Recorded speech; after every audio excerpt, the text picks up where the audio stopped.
We're discussing Satanism and the occult this morning and some of the dangers that are lurking about. And with me in the studio is the Dark Lord Blood, who is a 7th-generation Satanic worshiper. I mean, are all your friends Satanists? No, I don't have any friends, but my acquaintances are, yeah.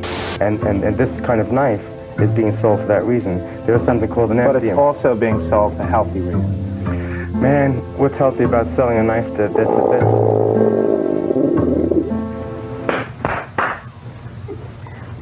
Vicky!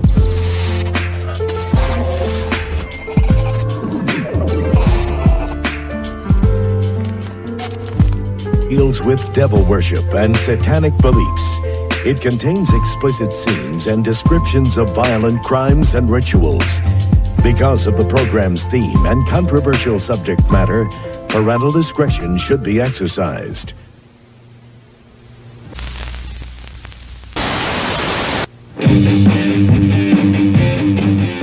You have to give a blood sacrifice to Satan. It's supposed to keep you protected. It's supposed to keep you pure. They said that if we told that the devil would come and kill our parents.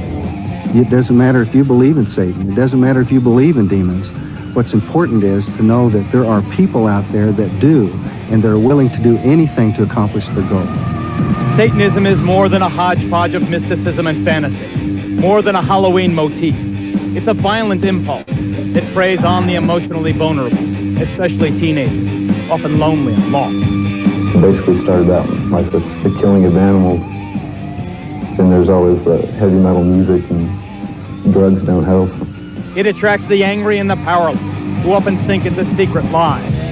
They asked me if I had ever thought about killing somebody just to watch them die, and they asked me if I would like to join a satanic cult. Possessed by an obsessive fascination with sex and drugs, and yes, heavy metal rock and roll. Satan's child. Often Satanism seems to be a personal psychodrama, a kind of license for strange, sometimes violent behavior. A bloodbath would be a cleansing and a purification of a planet that has been dirtied and degraded for too long. Sometimes it's just half-baked mumbo-jumbo and scrawled symbols, but other times it goes deeper, deadly. Tommy died as brutally as his mother did, but at his own hands. I loved him dearly, but he also took my wife who I loved. Satanism goes far beyond teenage obsession. Today there are cults that worship the devil, engage in secret ceremonies, believe in ancient, though bizarre theology, all of it constitutionally protected, as long as no laws are broken. I believe that hate is necessary in a controlled way just as much as love is necessary. The other face of adult Satanism is violent and fiendish, centered on sexual ritual and torture, frequently descending into the vilest crime of all, sexual abuse of children. He has drawn pictures of child being sacrificed. He's talked about animal sacrifices. He's disclosed molestation. And what of their own children? Some are born into satanic cults and grow up as lifelong members. Others are desperate to flee, but dread the penalty of grotesque death. They're going to catch me, it don't matter. I could run and run and run. They're always going to catch me because they're all over. And beyond the mayhem and monsters, it's said that a nationwide network of satanic criminals exists. Start with the warped and wicked Charles Manson. It's everything that human beings don't understand. It's all their fears. It's what they're not sure of. You dig what I'm saying? Satan to me would be God. Or the demented son of Sam killer David Berkowitz. These and others, purportedly linked to the devil worship underground. It was Satan. Yes, Satan. Yes, Satan. It's all over the United States and probably all over the world because it's just something that people are experimenting with now. Impossible to measure, easy to doubt. The very mention of it invites ridicule. Come out. No, I won't let her go. No. Often the choice is to avoid confronting it, ignore it, find other explanations, or laugh it off. That is not the choice we have made tonight. We have chosen to ask why. Via satellite, we'll be asking the youngest person on Oklahoma's death row, just 17 when he killed in the name of Satan, why he murdered his own parents. And to Southern California, where we will ask the parents of children in the notorious McMartin Preschool why they claim their kids were satanically abused. And to London, where rock star Ozzy Osbourne will tell us why he feels he and heavy metal music are getting a bum rap. And to the state penitentiary in Angola, Louisiana, to ask convicted killer Charles Gervais why he thought the devil would award him 10,000 souls. The Investigative News Group presents the Geraldo Rivera Special. Devil Worship. Exposing Satan's underground.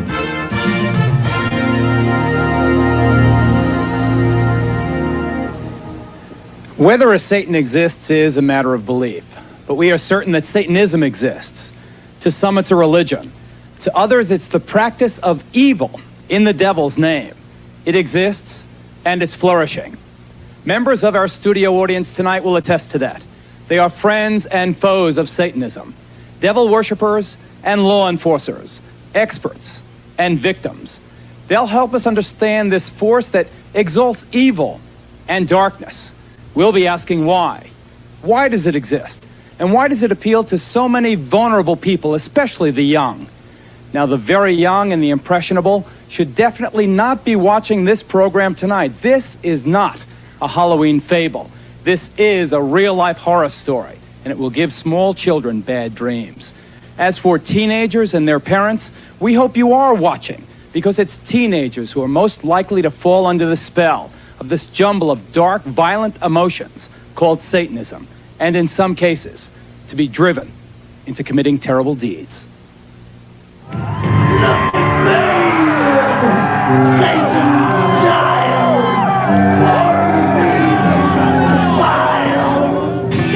Being into heavy metal doesn't necessarily mean your kid's also into Satanism, and most of these fans are not. But there is an undeniable connection between obsession with the really hard stuff and the occult. This stone pony from Kansas City is named Spike. The upside down cross is a symbol of Satan. Ozzy is the rock and roll symbol.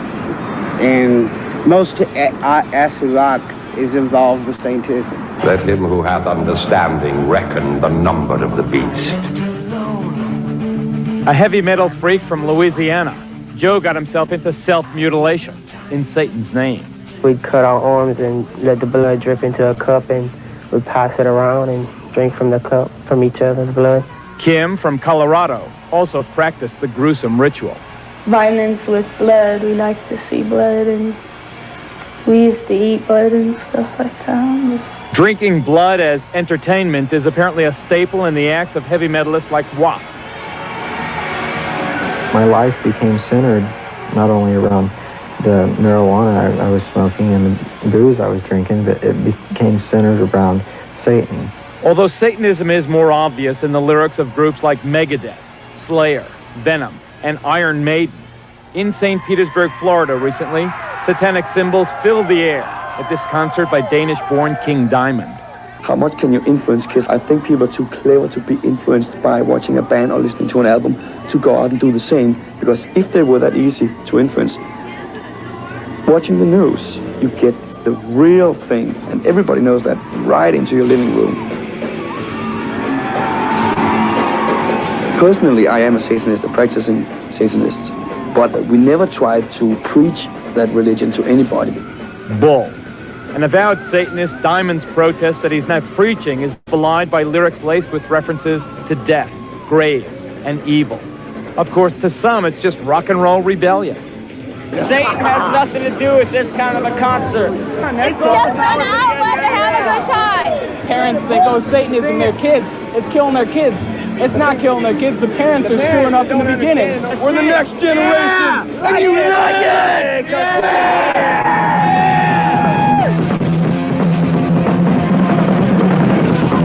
Whatever the connection, there is no doubt that teenage satanic activity in this country is increasing dramatically.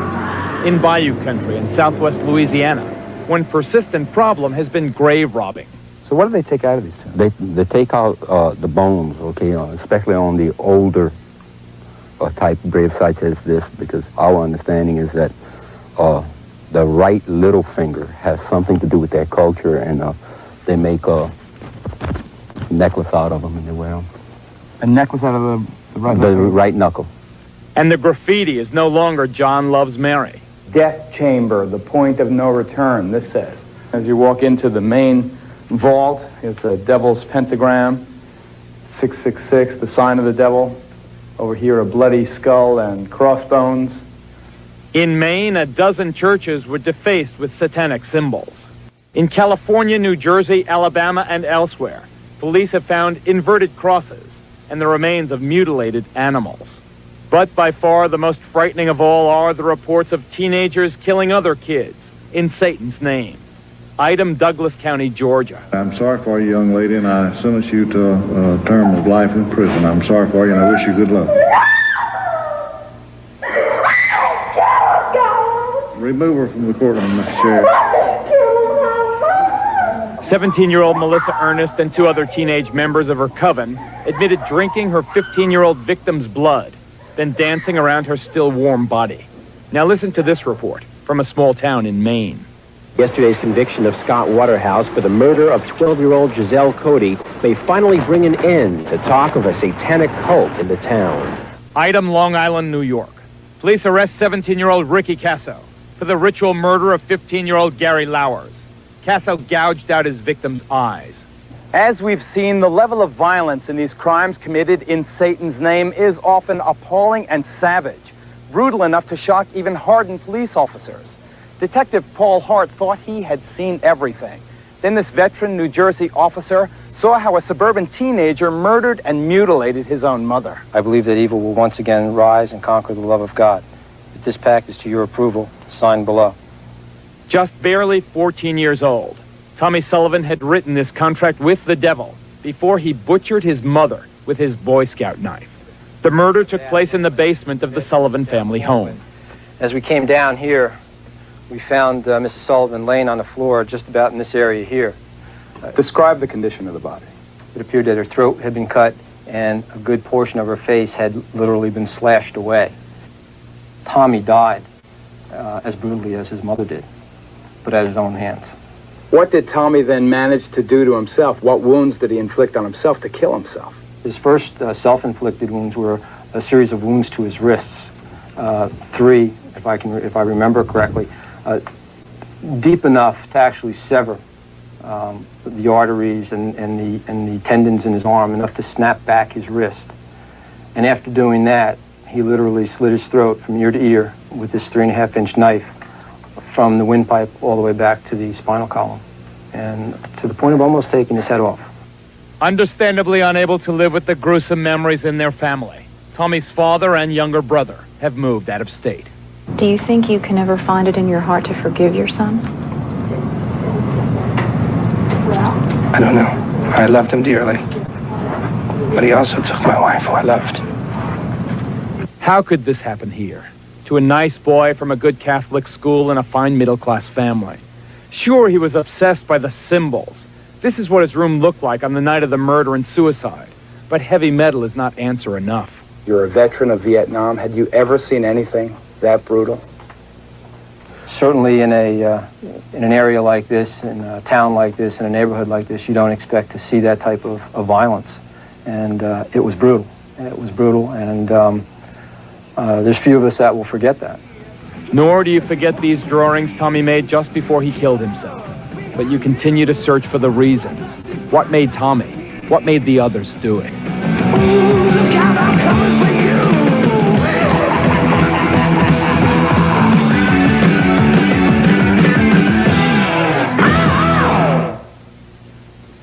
As reporters investigating this story for months, we have a good idea of what's going on in this country.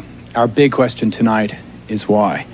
This is Detective Sergeant Paul Hart. Yes, stand up, Paul. He's the man, the cop who investigated the Tommy Sullivan tragedy.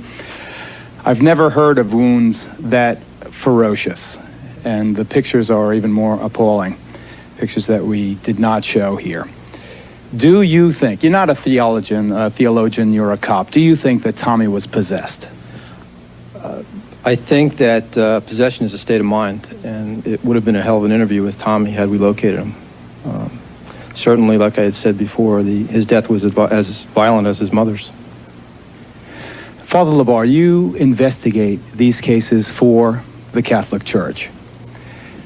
Is it the Church's position that demonic possession is possible? It certainly is. There have been many cases down through the centuries, many in our own decade, for example, of where the devil has actually possessed people and caused them to do many strange things. So you believe it's possible? I believe not only is it possible, it is a reality in some very select amount of cases. Let's go to London for a quick exchange with Ozzy Osbourne. Ozzy, I'm glad you're on the program. I'll interview you in greater detail in a couple of minutes. The one thing I have to ask you now, though, is, of course, the vast majority of your fans and the fans of heavy metal music are not Satanists.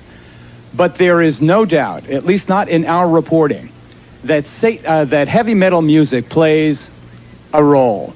Every single kid whose case we know about, who committed a violent act in Satan's name, was also into heavy metal music. What's your response to that, Oz? Well, I don't really know. All I do is make music. You know, I don't sit down and purposely plan to freak everybody out. I mean, I always have played heavy metal music. I suppose when I was younger and I started writing songs, my world was kind of dark and dingy. You know, I came from a working class family who had nothing, no dough, no prospect of ever having much money, and so that's how I saw the world as a child. And so, not all my songs are about Satanism. Of course not. In fact, if you stand by, Ozzy, because I want to get to Sean Sellers, who's the youngest kid ever to go on death row in Oklahoma. Sean is a kid who murdered his mother, murdered his stepfather, murdered a convenience store clerk. What did Satanism have to do with it, Sean? What did Satan, do you feel, have to do with, first, your murder of that convenience store clerk? Satanism was, well, the murder was because it was how do I say this so that you can understand it?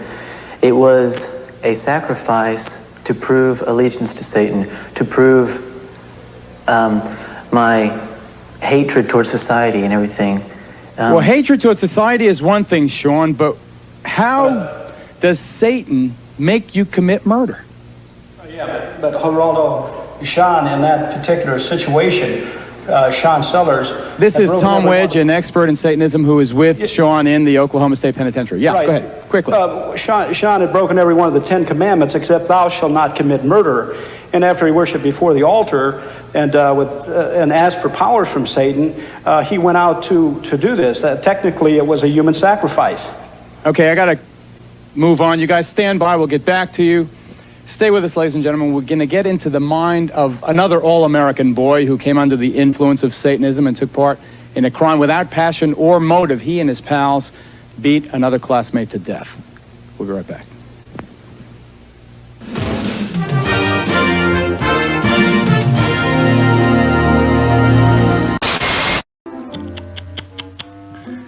What some people won't do. Thomas, just a minute. Apparently your whole life was spent persecuting an innocent little mouse. With a record like that, I can't let you through. I'm sorry, Tom. However, the Heavenly Express doesn't leave for an hour.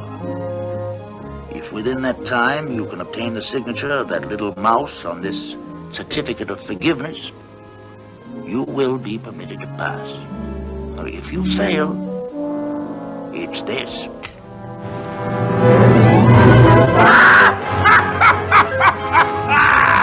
Let me have him! Send him down! Give him to me now!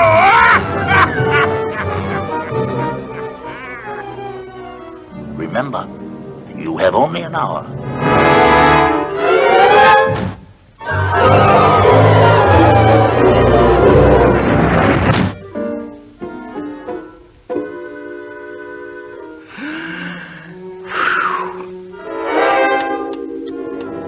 Hurry, Tom. What's this? Well, from the looks of things, sir, I'd say they are here to audition for the remaining slot in the fabulous super race. Is this some kind of a joke? A pussycat and a mouse? This show is about crazy stunts and people putting their lives at risk for a big fat prize. It's not a nature documentary. Irving, call security and have these two... Sir, it's him.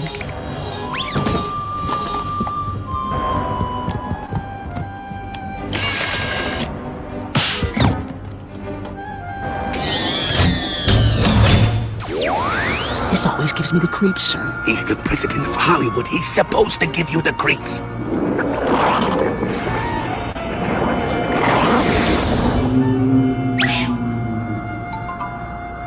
Greetings, your tinseliness, imperious leader of Hollywood. He's the president of Hollywood. He's the president of Hollywood. He's the president of Hollywood. He's the president of Hollywood. He's the president of Hollywood.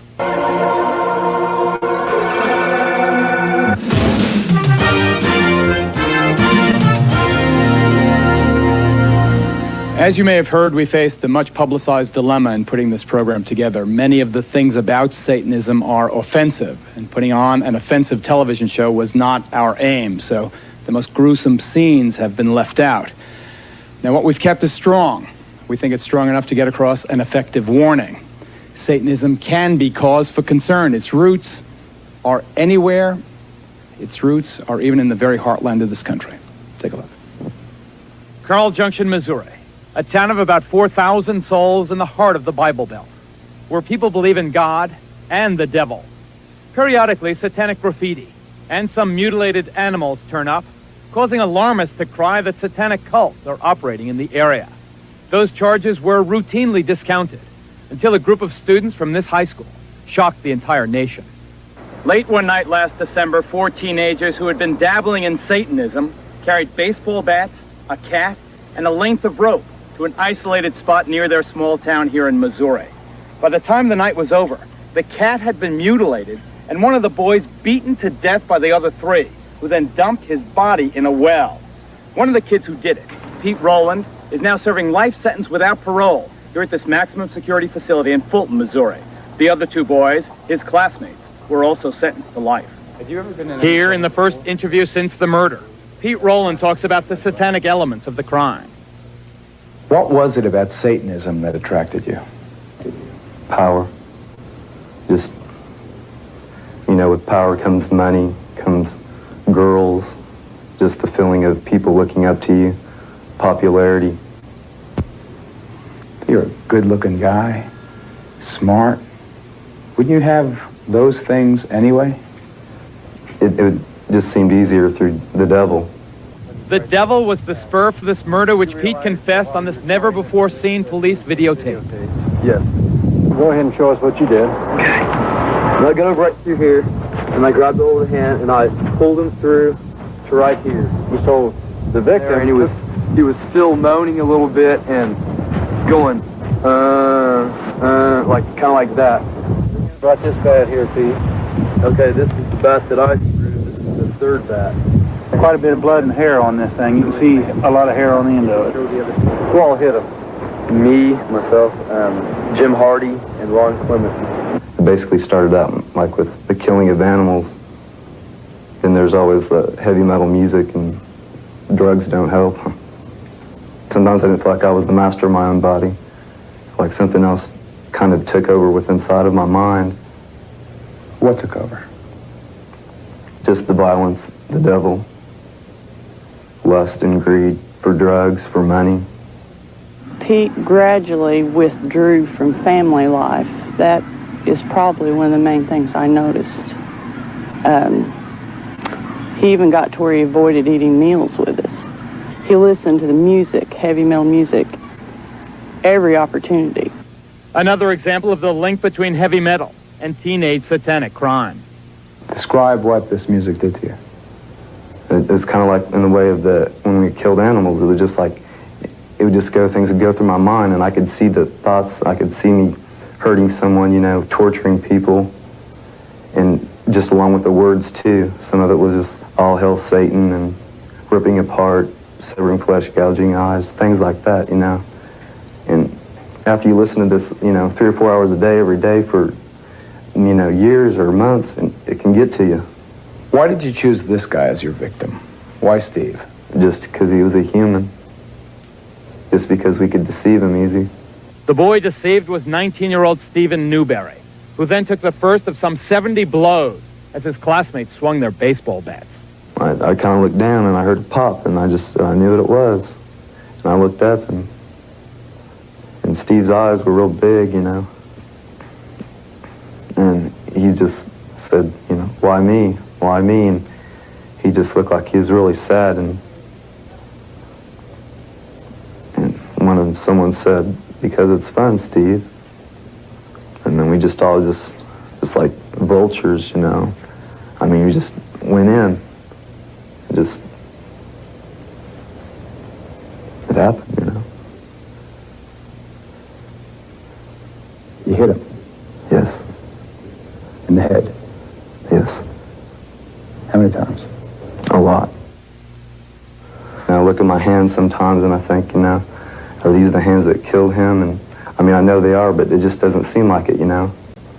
I don't want, you know, I would never want to kill anybody again.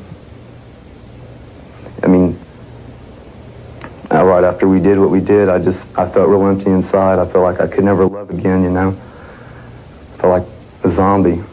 The devil double-crossed you? Yes. It just leads to your own destruction. How do you know that now? Look where I'm at, you know, look at my sentence. I mean, I'm in jail with life without parole. I feel very guilty that I didn't pay attention, that I didn't. There were some things that I saw that I feel like I should have paid attention to. I saw the album covers and they're hideous. I just assumed that if they sell it, it's got to be okay. I saw satanic symbols on his bookwork, and I had spoken to him about it. Didn't mean anything, you know. I assumed it was a passing phase. I had my things when I was that age. I assumed that he had his. I assumed wrong. And I would advise anybody, if they see anything like that, to look into it. Don't ignore it. It doesn't pass. It's just something I'll never get over, ever. Parents, heed the advice of Pete Rowland's mom. Pay attention. Satanism is not a harmless fad or a passing phase in some of these kids' lives. Ozzy? Yeah? I know that your lyrics are less excessive than groups like Slayer or Venom or Iron Maiden or some of the others, but still, for some reason, maybe it's because you've been around for so long, I see tattoos of your name on some of these, teenage devil worshippers' arms. Wherever I see devil graffiti and satanic graffiti, I see your name also. Do you feel a sense of responsibility, Oz? The only responsibility I feel is the fact that I'm a true musician in what I play. I don't want to make anybody start doing all this devil worship crap, because that's not my intention. Although I have sang on a few songs about the devil, you know, that's about it. You know, I don't want anyone to harm themselves. What about the issue of responsibility? What about the whole thing about guilt? Do you feel responsible? I don't feel guilty. I feel kind of persecuted by everybody because I'm not a bad guy. My intentions are not to harm anyone. In fact, it's directly the opposite. Like when people come to my concerts, I want them to have a good, fun evening out, you know. And it seems to me that a lot of people judge the book by the cover more so than they write things about me, or they don't even know what they're talking about, you know. Well, there are lots of people out there, lots of people here in our studio audience who have a very different point of view. We'll get to them coming up next. A look into the dark soul of Satanism. Stay with us.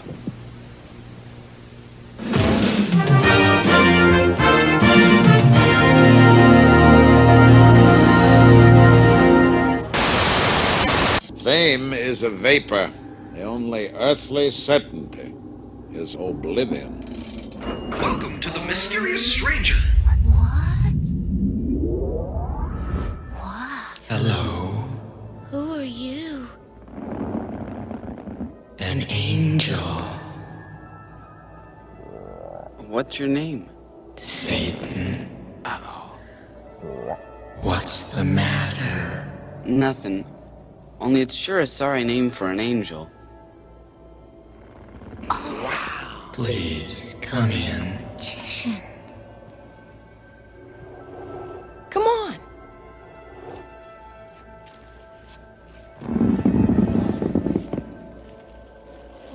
Amazing. It's like an island.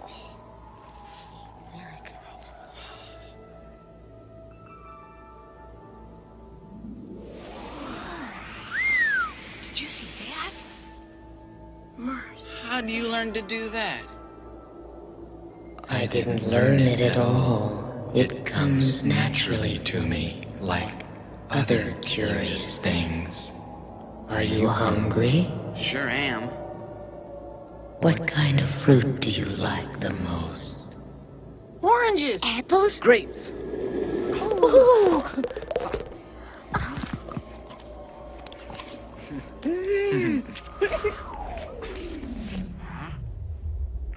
Where'd he go? What happened to him?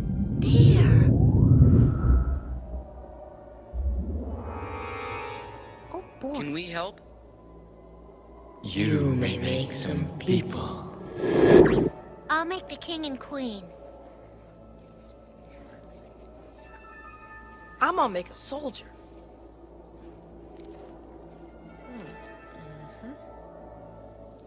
Look at that little village. There. Here's a buddy. Now we'll give them life. Moving. Looks like my pap on Saturday night. Wow. Look, they're moving. There's like regular people.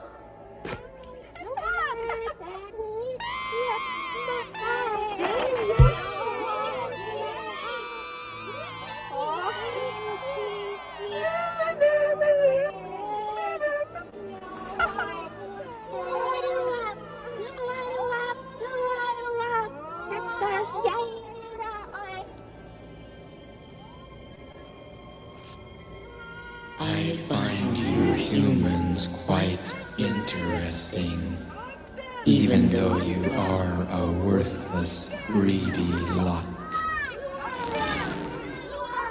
How annoying that sound is.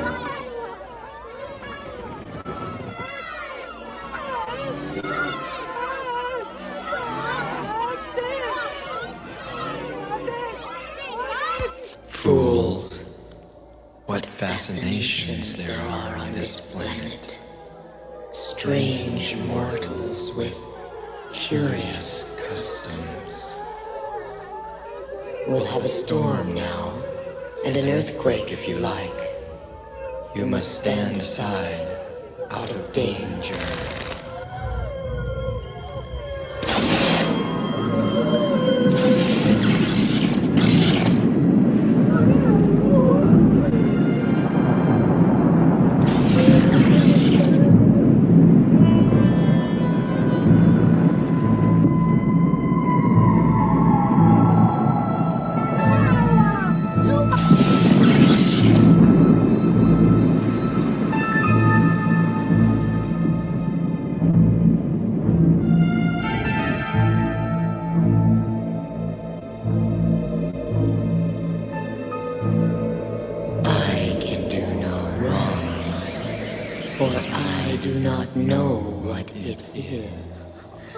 You murdered him!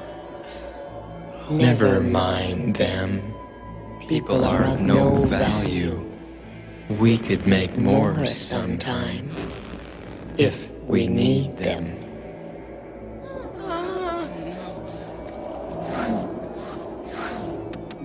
Life itself is only a vision, a dream. Nothing exists save empty space and you. And you are but a thought.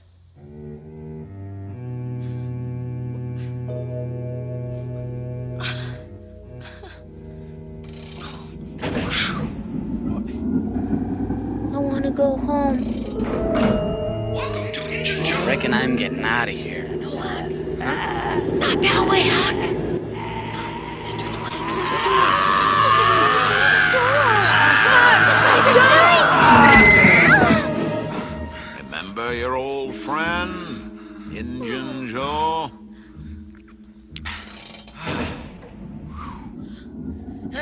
Mr. Twain, why did you do that? I realize that from the cradle up, I have been like the rest of the race. Never quite sane at night. But Mr. Twain, Welcome to the damned human race. that does it. Huh? We're only waiting for the right moment now. Right moment for what? Yeah. Becky, do you swear not to tell? Sure. On your grandmother's bones? Well, do ya? Yeah. We're gonna hijack this balloon. What? Hijack? Can't you see it? Tom Sawyer, Aeronaut, saves airborne friends from Madman's Death Wish.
Satan means whatever I'm looking at, whatever I want it to mean.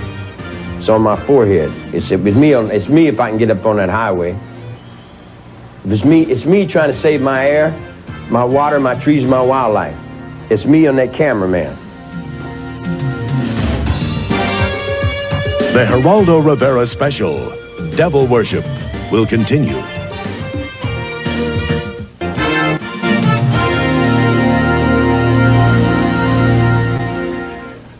Once again, a warning about some tough language and descriptions in a report that we'll have for you in just a moment. Let me introduce you first, though, to Zena LeVay. Her father, Anton LeVay, is, I guess, the founding father of Satanism in this country. Founding it about 25 years ago, Zena? Yeah, approximately 25 years. Can you tell us with any certainty how widespread the religion of Satanism is in this country or around the world? Well, the religion is worldwide. We have members just throughout the world, and it's a legitimate religion. It's perfectly within it's legal. But how many people?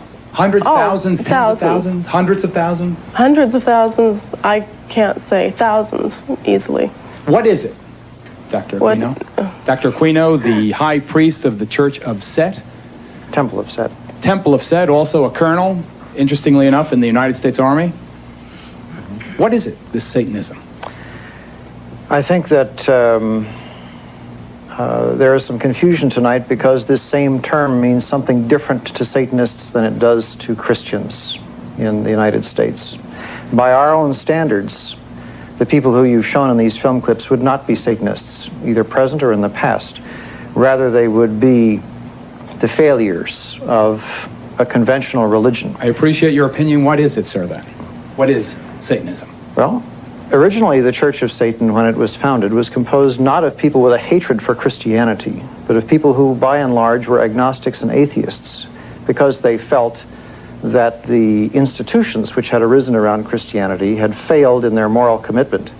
So Satanism itself became an emphasis on rational self-interest and on taking responsibility for your own intellectual and ethical decisions. Rational self-interest, you call it? Yes. Okay, one thing we do know that Satanism has in common with other religions is the belief that the devil can inhabit your body. Remember the movie Exorcist, the film?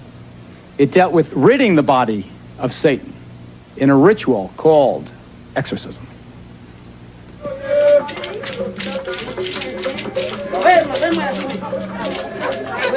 As we discovered in the heart of the Haitian section of Brooklyn, New York, exorcism is more than just a scene in a movie. It's a common aspect of some people's religious beliefs. Operating out of the back room of this religious curio shop, a voodoo priest regularly performs exorcisms. This one on a woman whose persistent stomach pains were thought to be caused by the devil inside her. I know you've been possessed by the devil for so many years. He been bother you. But today you come to me, and I'm going to let him know he cannot bother you again. With the help of several assistants, and accompanied by throbbing traditional music, the priest's incantations built to a crescendo. Then, in a moment of almost sexual release, the devil was purged from the patient. The chicken is dead. The chicken take all the malady, all the sickness away from you. In every way, Southern California is a very long way from the heart of Brooklyn. But at the church of a preacher named Roy Masters, exorcisms of the devil appear just as sincere, far out, and dramatic. You get out of here. With a background in show business rather than theology, Masters claims the members of his congregation react so profoundly to the laying on of the cross because they feel and fear themselves possessed by the devil. Come out. No, I won't let her go. No. Devil worship is as old as religion itself. It's the grim alternative, the flip side of life. Evil over good, dark over light, Satan over God himself. Come forth and bestow these blessings of hell upon us. Forced underground by the religious hysteria of the Middle Ages, Satanism was resurrected, first by an Englishman named Aleister Crowley in the early 20th century. It entered its modern era in this country just about 25 years ago, under the theatrical guidance of Anton LaVey, California-based high priest of present-day devil worship. LaVey founded the Church of Satan. Now, despite its preachings of evil and hate, the church and its offshoots are constitutionally protected religions. I believe that hate is necessary in a controlled way just as much as love is necessary. LaVey penned the best-selling Satanic Bible. It's the handbook of devil worshippers everywhere. And for a time, he was considered chic enough to attract the attention of Hollywood. After working together on a film, LaVey made Sammy Davis Jr. an honorary member, while the late Jane Mansfield was for a time among LaVey's most passionate followers. Most of the people that are in my group are professional people, they're business people, they're people that are from very responsible walks of life. Contemporary Satanism relies heavily on bizarre and sometimes bloody ceremonies. One of the ugliest, yet apparently most common rituals in devil worship is the sacrifice of animals, often involving the removal of organs and the draining of their blood in elaborate ceremonies. Well, a series of cattle mutilations on this Louisiana farm has sent the shiver of fear through this entire community. Show me the evidence that this was some kind of ritual. Oh, this hole right here and the tail, they cut the tail off. The same thing with the ears. They cut the ears off. Right. So you two have no doubt but that your animals were used in some kind of ritual. Right. Yes. All the blood was gone out of them, too. Every one of them, the blood was drained. No blood, no insides, eyes pulled out, everything. I'm begging for something to be done. I'm scared. In response to the animal mutilations and other mysterious and unsolved crimes in this area, the local fundamentalist church held an extraordinary service. There's been a lot of questions about, are there any witchcraft, occultism, Satan worshipers in the area? And the answer is obviously yes. The only way to deal with Satan, which is spirit, is by way of spirit. The preacher asked his flock to protect themselves with their faith, but some chose a more down-to-earth method. Brother Blunt, I believe in the Lord, and I believe in you. But I'm still going to carry my gun because I'm scared. In our investigation, we discovered that some of Satan's soldiers are also high-ranking officers in the United States military. Here at San Francisco's Presidio Army Base, for example, Lieutenant Colonel Michael Aquino led a double life as a satanic high priest.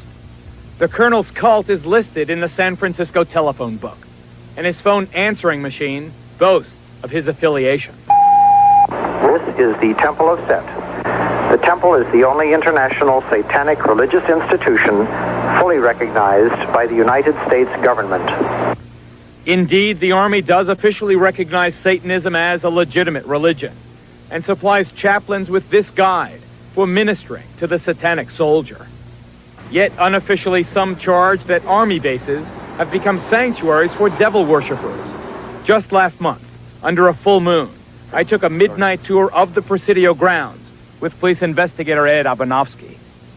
Are you saying that there was a satanic cult active right here on the Army base? Yes, we believe so. There's evidence to substantiate that. They had satanic rituals going on. There's an altar in there, and all of the graffiti on the wall would indicate that. Let's see if I can see it. How'd you find this place? This is a fortification during World War II. During World War II, where they had gun batteries. I can see a pentagram painted on the wall. I can see the words Prince of Darkness. On this wall, I see several inverted crosses and other obvious satanic ritualistic paintings or symbols.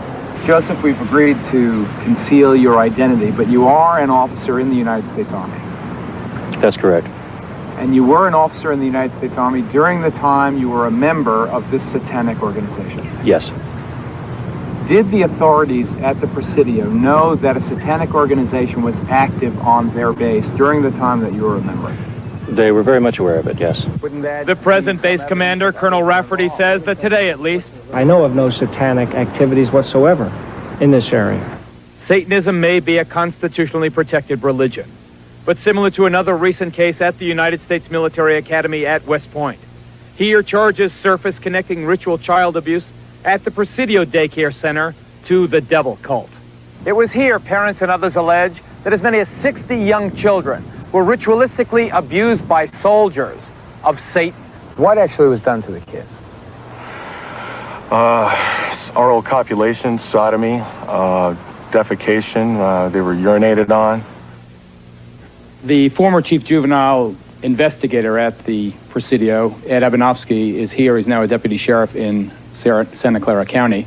Colonel Aquino, we note, sir, for the record, that you were originally implicated in the dreadful charges of child abuse. We note also that no charges were ever brought against you, and presumably you have been cleared. Would you like to comment on why those charges were brought against you? Well, the entire time that the so-called child molestation scandal was occurring at the Presidio, the time period when these terrible events were supposedly taking place, I was assigned to the National Defense University in Washington, D.C., and my wife was out there living with me. But is it not a fact that a 3.5-year-old girl identified you as the alleged perpetrator of molestation? No, as a matter of fact, it is not the case. An accusation was made by her stepfather, who was an Army chaplain, speaking on behalf of this child. In her original interview with the FBI, she denied ever being molested. Well, I've seen you are innocent until proven guilty. You were never charged in this case. I don't want to belabor the point. I have seen, however, the affidavits for the search warrant of your home, and they indicate the child is speaking to the authorities, not her father. This was after she had been subjected to therapy. Let's say you are innocent of that. You are no longer at the Presidio. You are now in St. Louis, but you are still a serving officer or colonel in the United States Army.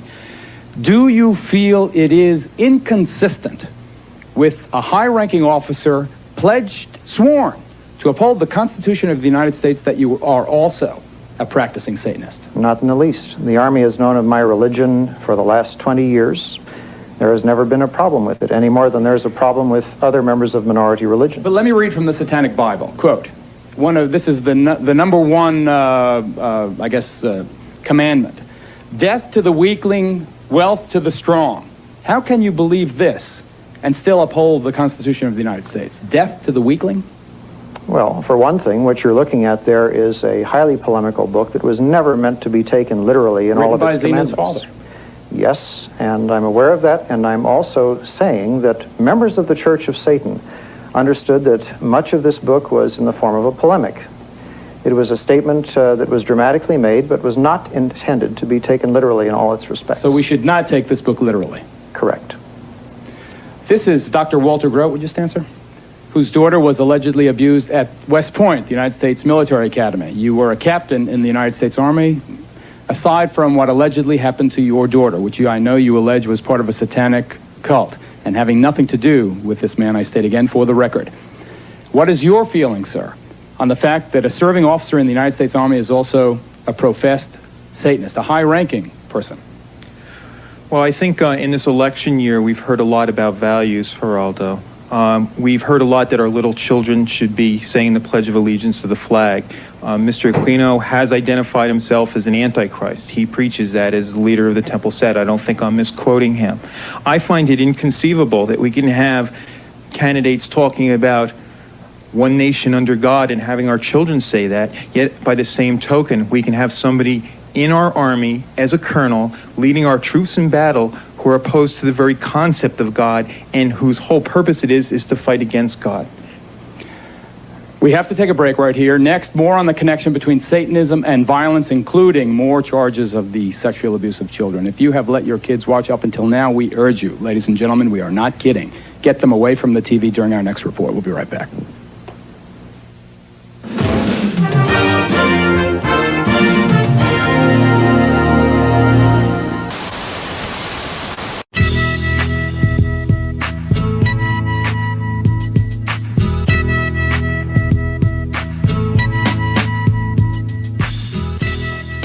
So I want to share something with you guys that a lot of you have probably already heard.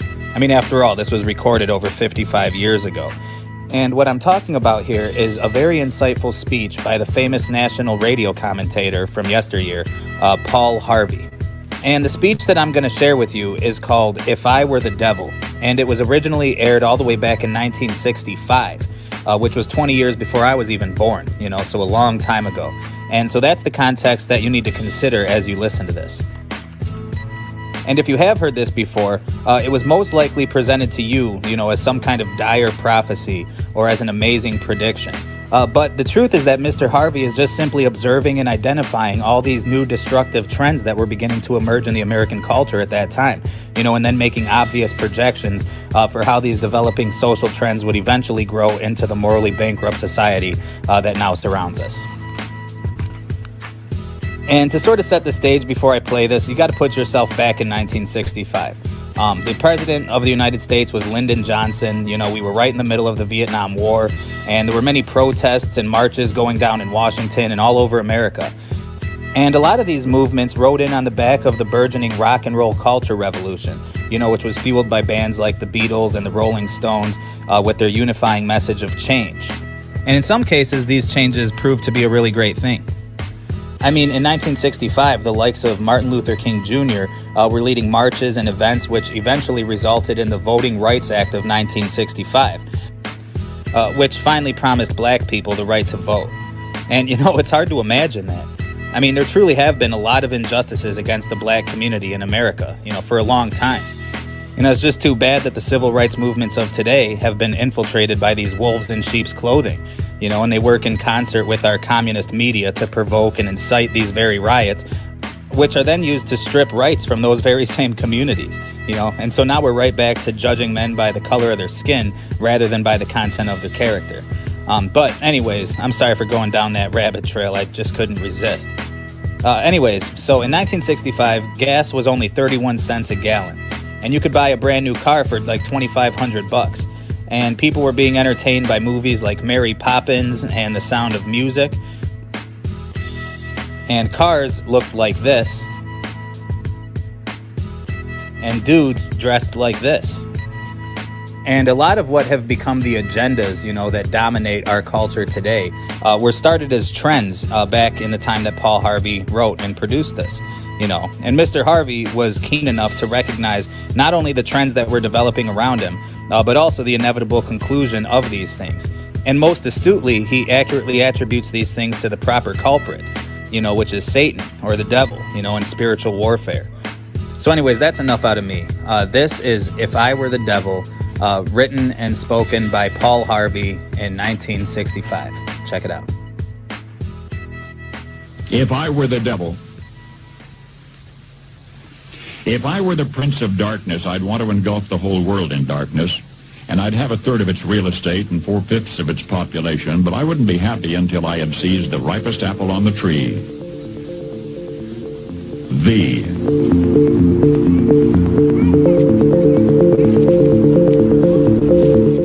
So I'd set about, however necessary, to take over the United States. I'd subvert the churches first. I'd begin with a campaign of whispers. With the wisdom of a serpent, I would whisper to you as I whispered to Eve, do as you please. To the young, I would whisper that the Bible is a myth. I would convince them that man created God instead of the other way around. I would confide that what's bad is good and what's good is square. And the old, I would teach to pray after me, Our Father, which art in Washington. And then I'd get organized. I'd educate authors in how to make lurid literature exciting so that anything else would appear dull and uninteresting. I'd threaten TV with dirtier movies and vice versa. I'd peddle narcotics to whom I could. I'd sell alcohol to ladies and gentlemen of distinction. I'd tranquilize the rest with pills. If I were the devil, I'd soon have families at war with themselves, churches at war with themselves, and nations at war with themselves, until each in its turn was consumed. And with promises of higher ratings, I'd have mesmerizing media fanning the flames. If I were the devil, I would encourage schools to refine young intellects, but neglect to discipline emotions. Just let those run wild. Until before you knew it, you'd have to have drug-sniffing dogs and metal detectors at every schoolhouse door. Within a decade, I'd have prisons overflowing. I'd have judges promoting pornography. Soon I could evict God from the courthouse, then from the schoolhouse, and then from the houses of Congress. And in his own churches, I would substitute psychology for religion and deify science. I would lure priests and pastors into misusing boys and girls and church money. If I were the devil, I'd make the symbol of Easter an egg and the symbol of Christmas a bottle. If I were the devil, I'd take from those who have and give to those who wanted until I had killed the incentive of the ambitious. And what'll you bet? I couldn't get whole states to promote gambling as the way to get rich. I would caution against extremes in hard work, in patriotism, in moral conduct. I would convince the young that marriage is old-fashioned, that swinging is more fun, that what you see on TV is the way to be. And thus I could undress you in public, and I could lure you into bed with diseases for which there is no cure. In other words, if I were the devil, I'd just keep right on doing what he's doing.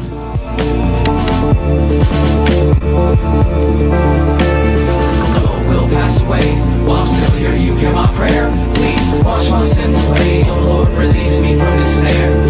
Oh, we'll pass away. While I'm still here, you hear my prayer. Please wash my sins away. Oh Lord, release me from the snare.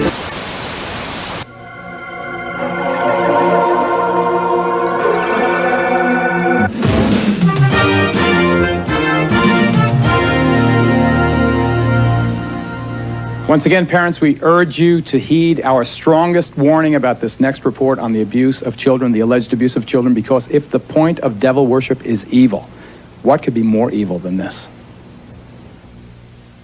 That's the baby right there. Right here? Uh-huh, it came out of her already. What'd they do to the baby? Then David took it and kept throwing it against the wall, and he killed it, and he took it in the house. No, you saw that? Yeah. These are pictures that can chill a parent's soul. They're a symptom that something dreadful, unspeakable has happened to the child. In this case, it's an 8-year-old boy from Grenada, Mississippi. They took us in an old caboose. And they had these things they called Spains. Spains? Yes, Spains. They stuck it up my butt. Who stuck it? David. Your dad? Uh-huh. Ow, did it hurt.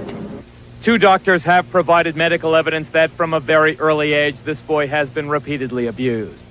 His mother goes further. She claims the sexual abuse happened as part of a satanic ritual.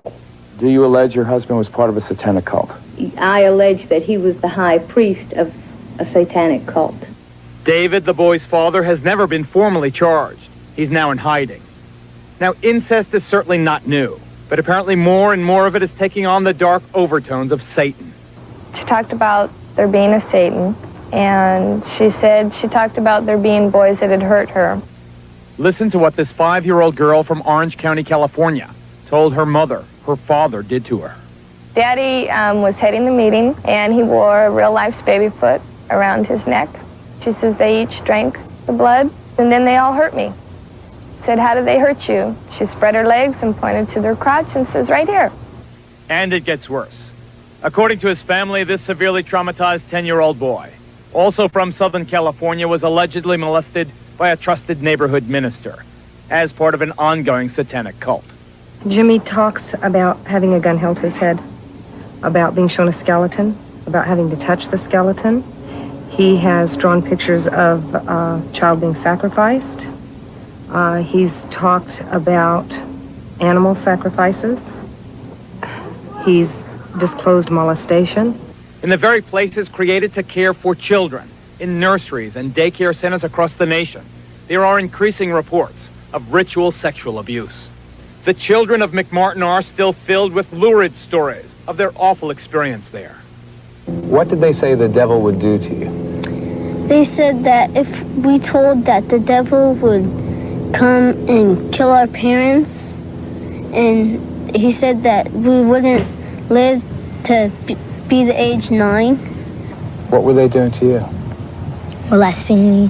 What does that mean? What does molesting you mean? Touching us in places we don't want, and then they would threaten us oh, you don't say a word else we're gonna come to your house and kill everybody except for you, and we're gonna send you to the devil and everything, and they would scare us really much. No region in this country is beyond the reach of the devil worshippers. Even here in the heartland of America, stories of ritual abuse crop up. The children you're about to meet were born into it. They say their parents forced them to witness bloody rituals, and even they say to participate in ritual murder. Now in the safe haven of a concerned foster family, the children are haunted by their personal nightmares. My dad was involved in a lot of it. Okay, he's one of the main guys. He's a leader or something. He made us have sex with him and with other guys, and he's done it with other people. I don't know, I just don't like him. Tell us what else besides having sex with him and the other guys that made you do. Kill kids and be there and involved in everything else that happened. And I had to be there. And if I didn't, he threatened you, you're going to be killed, or people aren't going to believe you if you tell anybody. Or I'll find you, So he said there's no way out and you must do it. We found out she had been defecated on, that it was smeared all over her body and put in her mouth. My children have talked about all of those things and worse. They've talked about having to kill other children. Well, she told me about the time from as we think was about year and a half, 2 years old, when this was the Satanic cult that she was involved with. And she was made to take a gun and put it up to someone's head. It was another child, and pull the trigger. One of the greatest difficulties in reporting a story like this one is that so much of it sounds so outrageous, too dreadful, too bizarre to be true.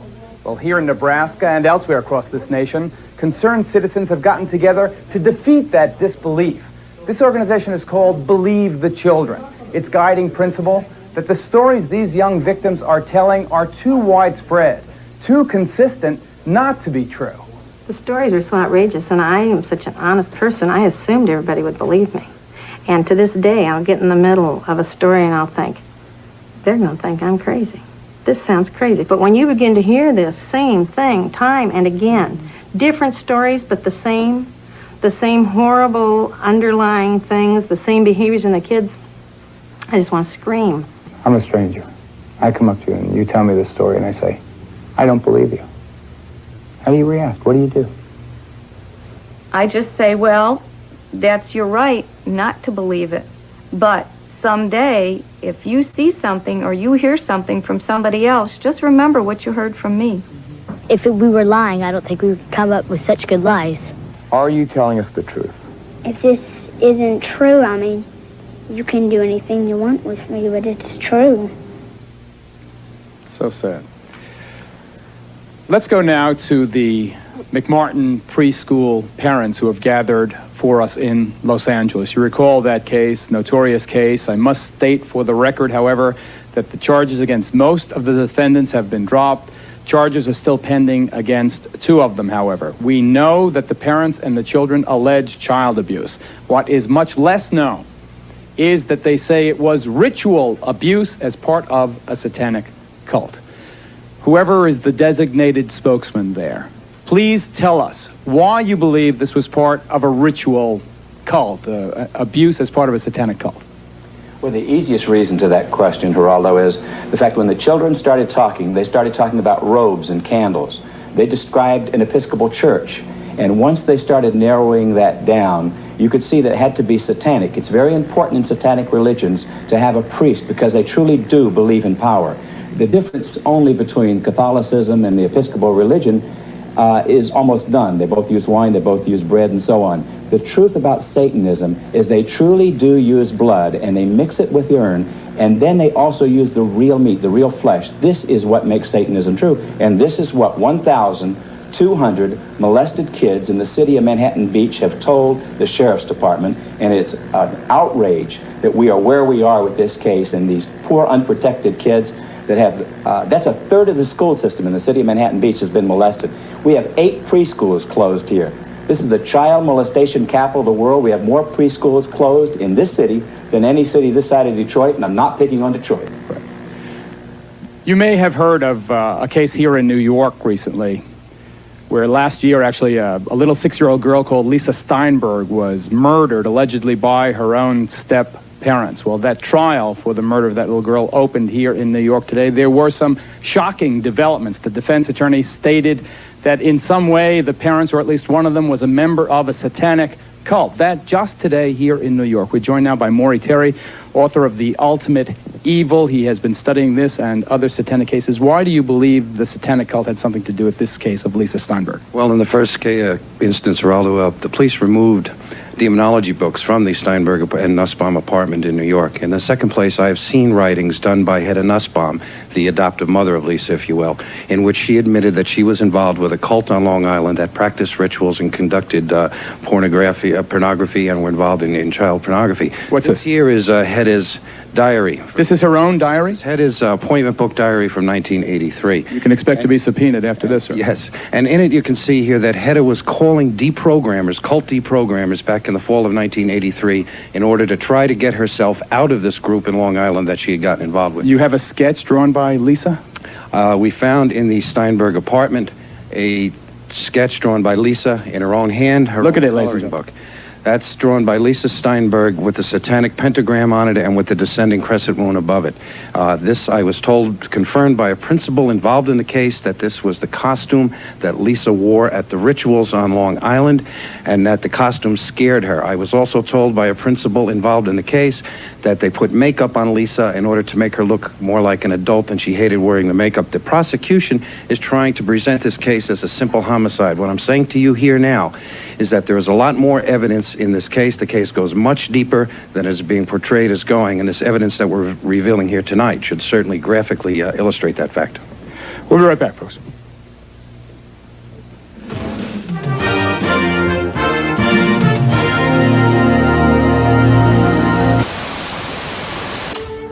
You are... Just to say, if you guys think that all this is crazy, you know, all this SRA, just imagine how crazy it is that all these celebrities and pop stars, you know, have gone through the same stuff. It's a crazy world we live in. The mighty lamb in Massive Monster and Devolver Digital's Cult of the Lamb. Saved from sacrifice by the one who waits, you're compelled to repay the dead by creating a cult in their name. So, here's a few tips on how to start your very first cult. Step 1. Grow your flock. Go crusading into the lands of the old faith to find new followers and defeat the false prophets. Back home, indoctrinate your new followers into the cult. Name them, change their form, and learn what makes them unique. Choose your doctrine to set the rules of your cult. Draw power from your followers by giving daily sermons and watch their faith grow. Step 2. Satisfy the faithful. As the mighty lamb, you have to tend to your flock. Lead them, feed them, and build your small community into a thriving woodland cult. Throw a grand feast, shower them with gifts, or maybe marry a follower. Keep your flock happy and your shrines will shine with their devotion. If the needs of your followers are not met, however, they will begin to lose faith. Step 3. Cleanse the non-believers. Unhappy followers will rise against you and try to persuade the others to leave the cult. Will you gently re-educate them in the ways of the Lamb, or perform dark rituals and sacrifice them to the gods? It's up to you what kind of cult leader you become. Starting a cult is no easy ride. You'll scavenge for resources and battle heretics, but righteous victory will be yours. So guide your flock, grow your power, and spread the word of the Lamb.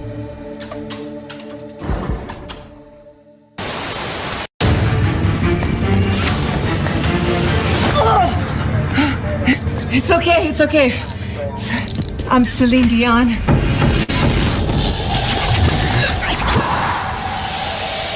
Our children, they are not really our children, as we are all just links in a never-ending chain that is life. For us, they are everything. But in reality, we are only a fraction of their universe. We miss the past. They dream of tomorrow. We may thrust them forward into the future, but the course will always be theirs to choose.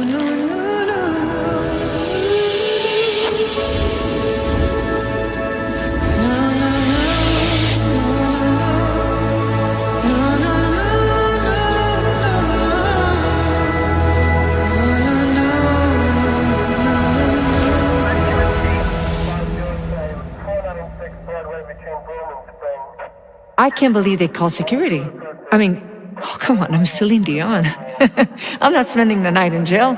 Holy shit.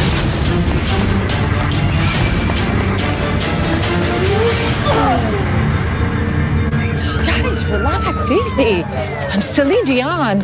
Yeah, girl, and I'm Beyonce. I'm calling my agent.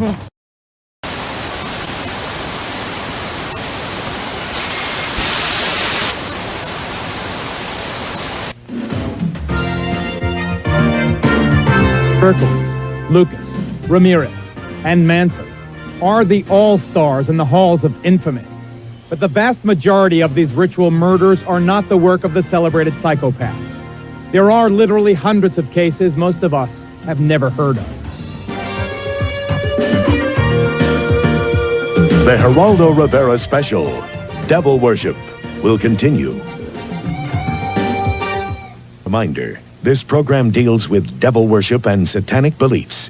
It contains explicit scenes and descriptions of violent crimes and rituals. Because of the program's theme and controversial subject matter, parental discretion should be exercised. The Geraldo Rivera special, Devil Worship. Exposing Satan's underground continues. Welcome back. The subject is Satanism, and I've been asked repeatedly where the idea to do it came from. Well, it goes back to someone that I interviewed for our special last spring on murder and the frightening fascination verging on adoration that so many people felt for this person. A murderer who would have us believe that he is the incarnation of the devil. Here's Charles Manson. Okay, I killed everybody since day one. I've murdered them all. I'm God and I've killed everybody. Or the devil. Or the devil, yeah, you could use the word devil or demons or whatever you want to call it. Mostly the devil in your world, eh? Well, okay, I'll play. There's no game I can't play. There's no game I haven't played. You are the devil. Here. Okay, I'll be the devil then. Along with Hitler, cult leader Charles Manson is today's top satanic celebrity. Yeah, I chopped up 9 hogs, and I'm going to chop up some more, you I'm going to kill you as many as I can. I'm going to pile you up to the sky. Responsible for at least 9 ritual murders, Manson is revered by many modern-day devil worshippers who have adopted his philosophy of the mass extermination of those they consider unfit to live. We would like to see most of the human race killed off because it is unworthy. It is unworthy of the gift of life. Nicholas Schreck visited Charlie at San Quentin, keeps a picture of his hero on his apartment wall, and displays a lock of Manson's hair as if it were a sacred relic. A bloodbath would be a cleansing and a purification of a planet that has been dirtied and degraded for too long. David Berkowitz, the son of Sam, was also a Satanist, the serial killer who terrorized New York while murdering 5 young women and seriously wounding at least 6 others. Berkowitz was deeply involved in bizarre rituals. So was Henry Lee Lucas, who told police he murdered his girlfriend, his mother, and others across the country, all for a satanic cult. Why do they want to kill people? They're supposed to be for the reincarnation of the devil. And when a series of ritualistic rapes and murders hit Southern California, it should have come as no surprise that Richard Ramirez, the alleged Night Stalker, worshipped the devil. Hail Satan. Hail Satan. Hail Satan. Hail a belief system that exalts sadistic murder, torture, ritualistic suicide, and racial purity. This has historically been a sacred day. A day of purification. A day of hell and fury. We mourn not its victims. We honor its victors. In closing, I would remind those here that murder is the predator's prerogative, and there is no birth without blood. Berkowitz, Lucas, Ramirez, and Manson are the all-stars in the halls of infamy. But the vast majority of these ritual murders are not the work of the celebrated psychopaths. There are literally hundreds of cases most of us have never heard of. Like this satanic murder in Denver, Colorado, where the victim was handcuffed, chained, and slaughtered. Authorities claim that before he died, the victim participated in drinking his own blood. Or this diabolical example in the city by the bay. Here in a rundown San Francisco neighborhood far from the tourist attractions and the Golden Gate Bridge, a satanic cult committed crimes of incredible brutality. This is the story of that cult and of its leader, a devil-worshipping murderer named Clifford St. Joseph. The body was tucked underneath the front wheels on the curb side, wrapped in yellow blankets and tied with guitar string. What was the condition of the body when you found it? It had a number of unusual wounds on it. One of the most unusual things was a design carved into the chest of the individual. And once we examined it more closely, it was an upside-down pentagram. The Devil's Pentagram, the inverted 5-pointed star found on the unidentified corpse of St. Joseph's victim, is apparently the principal signature of Satanists. Like a recurring nightmare, it shows up at crime scenes and in their graffiti everywhere. At St. Joseph's apartment, where this grisly murder was committed, I talked to Ed, a fringe member of the cult, and the state star witness. What was going on in this apartment? They asked me if I had ever thought about killing somebody just to watch him die, and they asked me if I would like to join a satanic cult. Ritual crime was apparently a regular occurrence at this apartment. In this case of torture and murder, the victim has never been identified. For purposes of this case, he was called John Doe number 60. The first cut would be to the lips. That sealed the person's mouth for all eternity.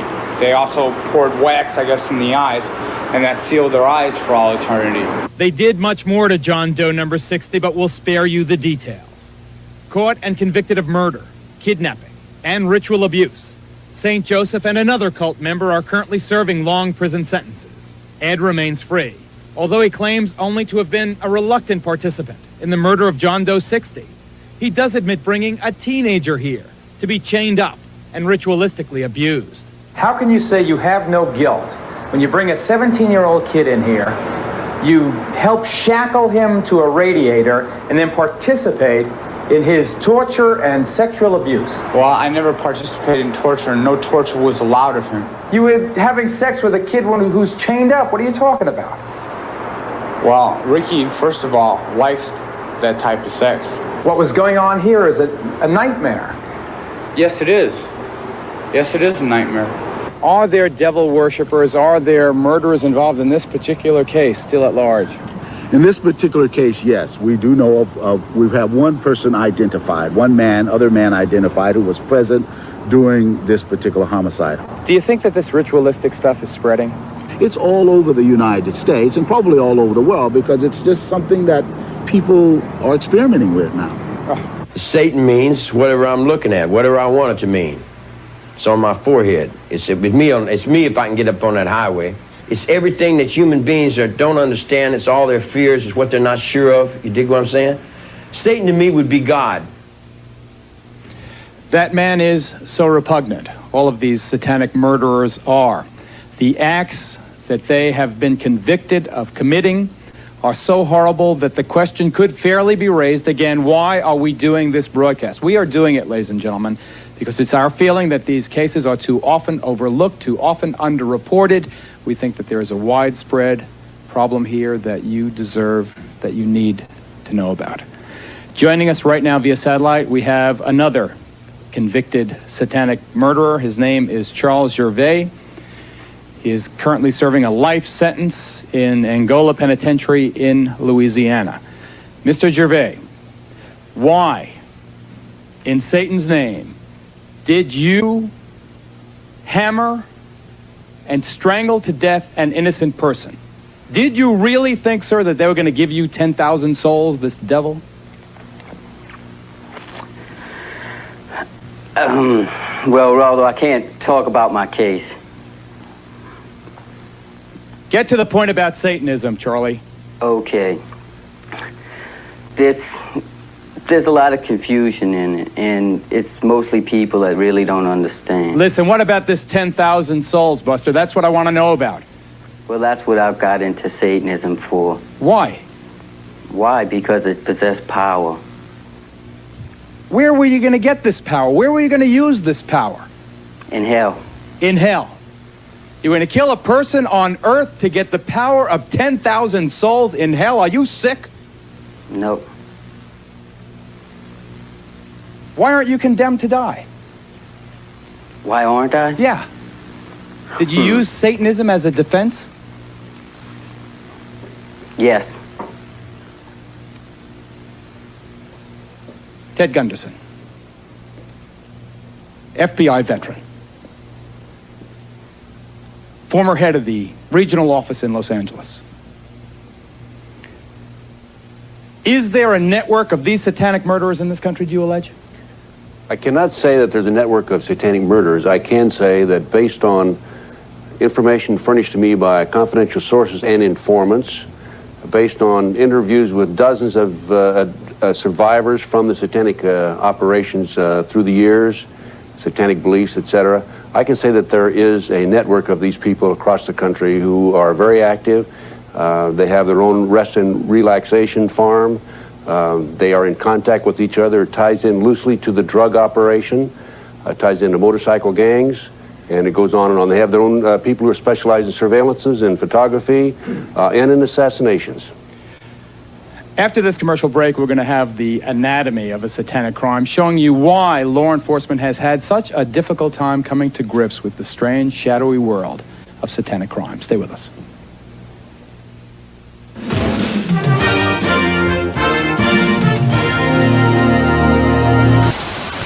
Finding love on MASH inspired me to look for other ways to be happy. So I took a new job at Big Wireless. These guys torture people on a whole other level. I'm learning so much. Is this customer service? Because there is none. He's been a real addition to the team. Prices are up, hold times have doubled, and some fees are so hidden, we can't even find them. It's not just the painfully long contracts that makes this place feel like home. It's the culture. The guy could get a job anywhere he wants. DMV, IRS, Congress. We were really lucky to get him here. We've been having some issues with people switching to Mint Mobile. He was all over it. Mint Mobile gives people premium wireless for just $15 a month. Instead of dropping our prices, let's raise our prices and use that money for an ad campaign attacking Mint. It's a win-win for us. I mean, we win twice. Am I happy? Yes. This place is hell on earth. Big Wireless people are my kind of people. Literally. I bought all of their souls. I'm from northern Wisconsin, so I like to sleep cool. My husband Carl's the devil, so he likes to sleep hot. Oh, I'm not the devil, babe. I'm a devil. But you're my devil. Who's my devil? I'm your devil. Still, we fight a lot because I get too hot and Carl gets too cold. So either we fight over the thermostat or I have to cast him out to the couch. Get Carl! Laura. Get me to the couch! Even if you're not married to the spawn of Satan, over half of couples disagree on bedroom sleep temperature. I've tried everything. Bedroom fans just dry out my eyes without cooling me under the covers, and most mattresses get me hot and sweaty. Some companies paint them blue and call it cooling technology, but those guys are just Carl's marketing friends from hell. Classic. BedJet is the first device ever that's clinically proven to relieve bedtime symptoms of menopause, like poor sleep and hot flashes. Now the only hot flasher in this house is my husband. Put some pants on, Carl! Why? It's Tuesday. Is that when you think pants should come off? Whether you want a BedJet alone or with a partner. Every BedJet comes with a no-sweat guarantee. Try it risk-free for 60 days. Free shipping. If you don't love it, send it back for a full refund and free return shipping. It's pure heaven. Not again! It's a metaphor, Carl! Carl, it's a metaphor! Get down! No! It's fine. We're fine. Thanks to BedJet, Carl and I are getting a full night's sleep and a full day's living. BedJet is the highest rated mattress product on Amazon, with 89% of customers giving it 5 stars. The other 11% are from hell.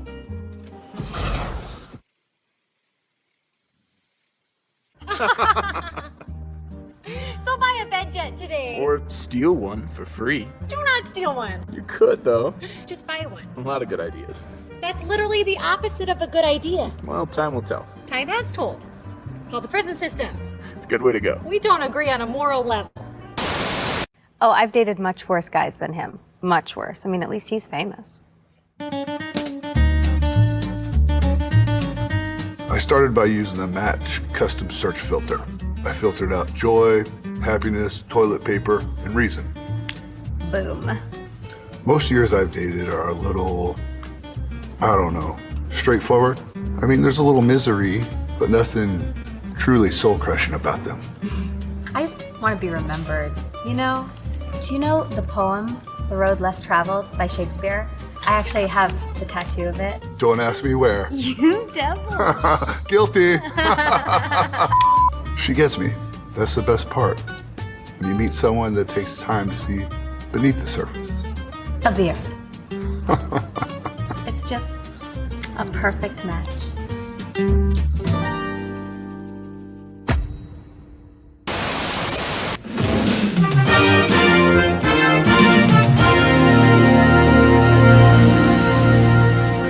One reason we think you haven't heard more about them is that many satanic crimes are simply not recognized as such. Take a look at this report, please.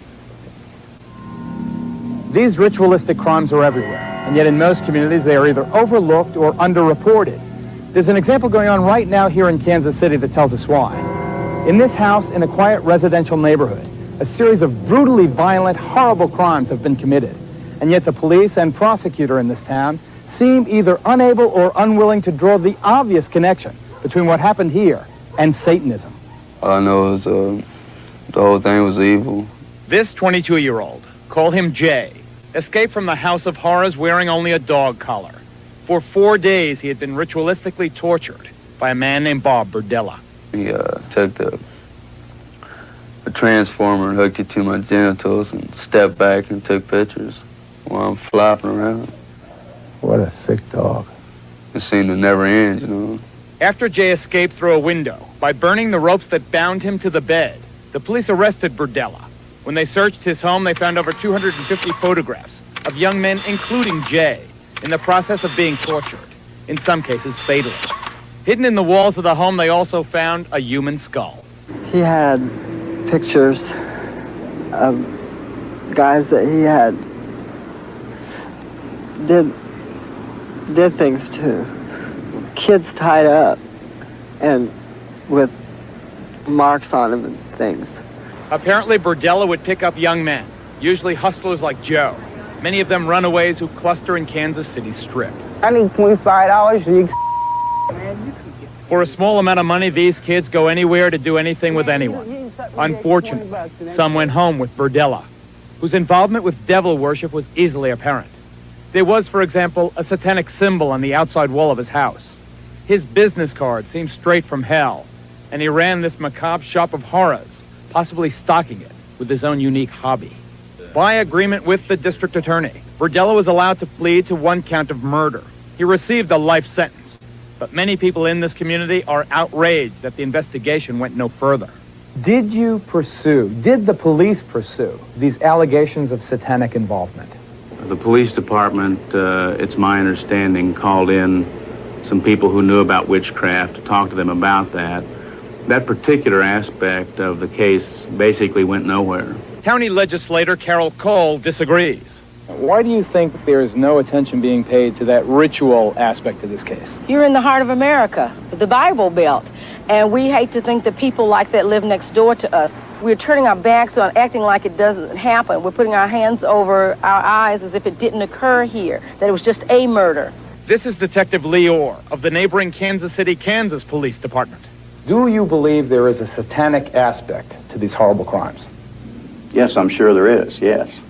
We've also had contact with people that have come out of the occult, Satan worship, who have definitely made statements and who I've interviewed that state that Mr. Burdella was involved at a higher level than most in the occult. If these allegations exist, as we merit to you that they do, isn't it reasonable that if you pursued them with vigor, you might find evidence that could pin more of these crimes on this man, that might help solve some of the cases of missing children and missing young adults that you have in this and surrounding communities? There isn't any question that if there are people who have information about him being involved in witchcraft or Satanism, and that information has not been given to us, that we would love to have it because it would be further leads that we could follow. Here perhaps are some leads for investigators to follow. Item: police reports obtained by us show local authorities have long been aware that devil worshippers were conducting large-scale ceremonies in the Kansas City area. Item: this young man says he was an eyewitness to a sexual orgy at Burdella's house, one with heavy satanic overtones.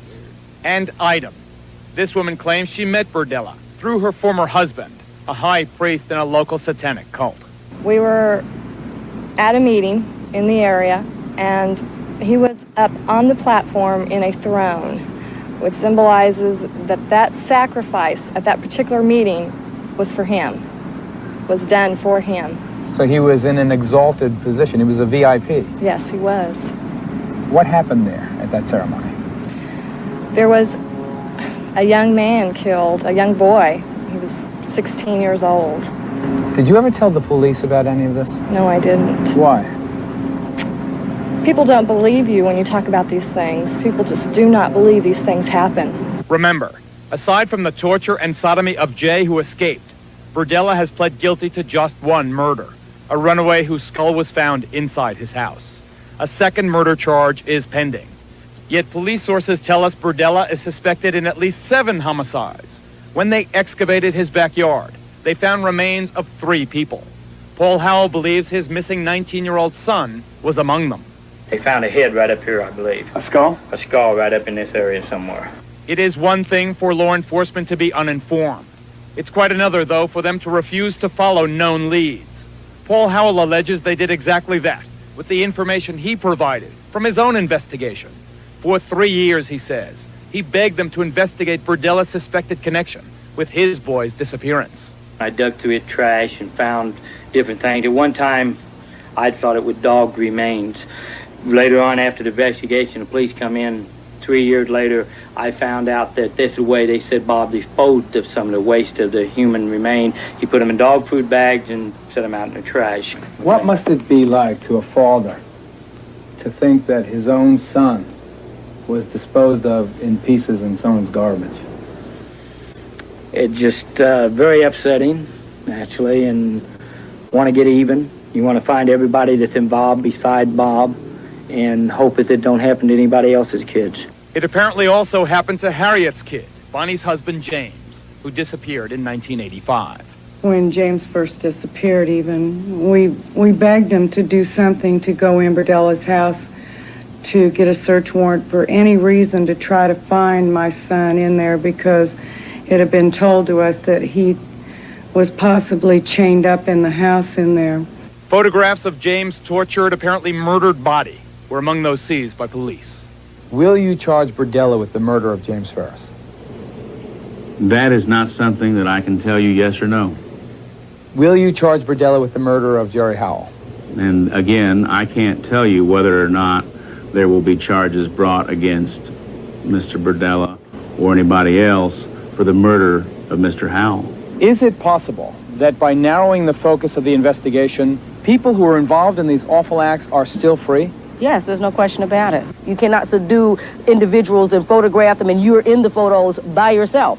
So there is a great implication that somebody else that participated in this is still at loose, and they're at large in this city, and you're going to be reading about it again in another 12 or 16 months. I hope she's not right, but stand up. This is Detective Sergeant Lee Orr from the Kansas City, Kansas Police Department. You saw him in the video piece. This is retired Detective Michael McKee of the Kansas City, Missouri Police Department. Gentlemen, the Kansas City Star is reporting as late as yesterday that the district attorney in your community is still insisting that the Burdella case of serial murders or alleged serial murders is not related to Satanism, is not a ritual crime. You were one of the first cops on the scene. Do you believe that this case is satanically related? It's my opinion that it is. We recovered a ceremonial robe from the bedroom. When we excavated the backyard and dug up the skull in the backyard, it was buried with a jar of feathers and had some burnt wood with it. We also recovered numerous books on the occult from the residence of Mr. Burdella. Now, whether these cases are not being treated as ritual crimes because of embarrassment to the community or because it's easier for cops just to prosecute them as simple homicides, we don't know. Coming up next, we have talked in this program so far, and you have heard the words about child abuse. A woman by the name of Cheryl Horton and others tell an even more grotesque story, ladies and gentlemen. Having babies to be turned over for human sacrifice to Satan. And we'll deal with that when we come back.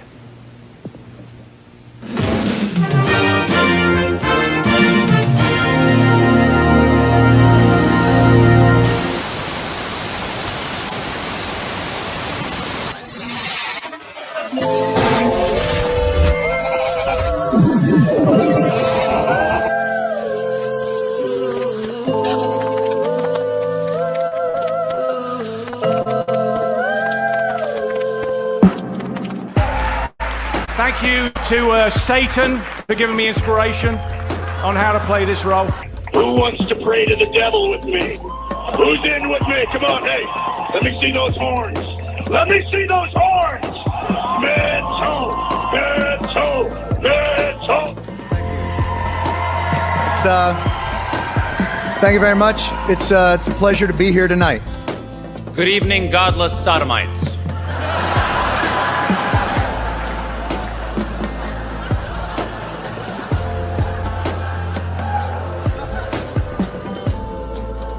What are you doing?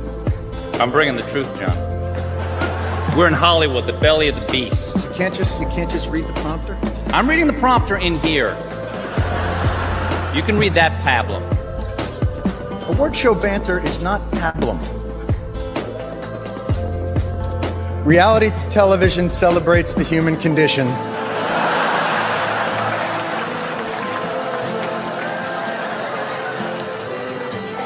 By illuminating what's extraordinary in the ordinary. It warps the minds of our children and weakens the resolve of our allies.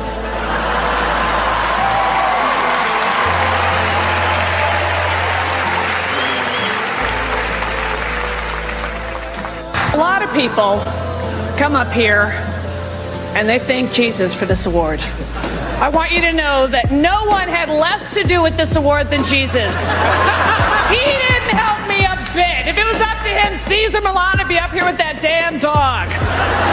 So all I can say is, suck it, Jesus. This award is my God now. Welcome to the Satanic Cult Awards, ladies and gentlemen. All hail the Dark Lord. You know, they say that Led Zeppelin sold their souls to Satan. Come on, guys, you know you did. There's no other way to explain your ungodly talents. I just want to say thank you, because while you're in hell, the human race will cherish your heavenly gems till the end of time. A small price to pay.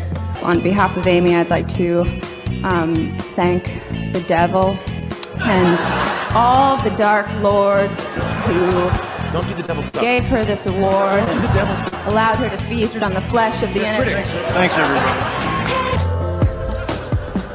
We're here to honor achievement in that category. By giving you a golden idol to worship. Kneel before your God, Babylon!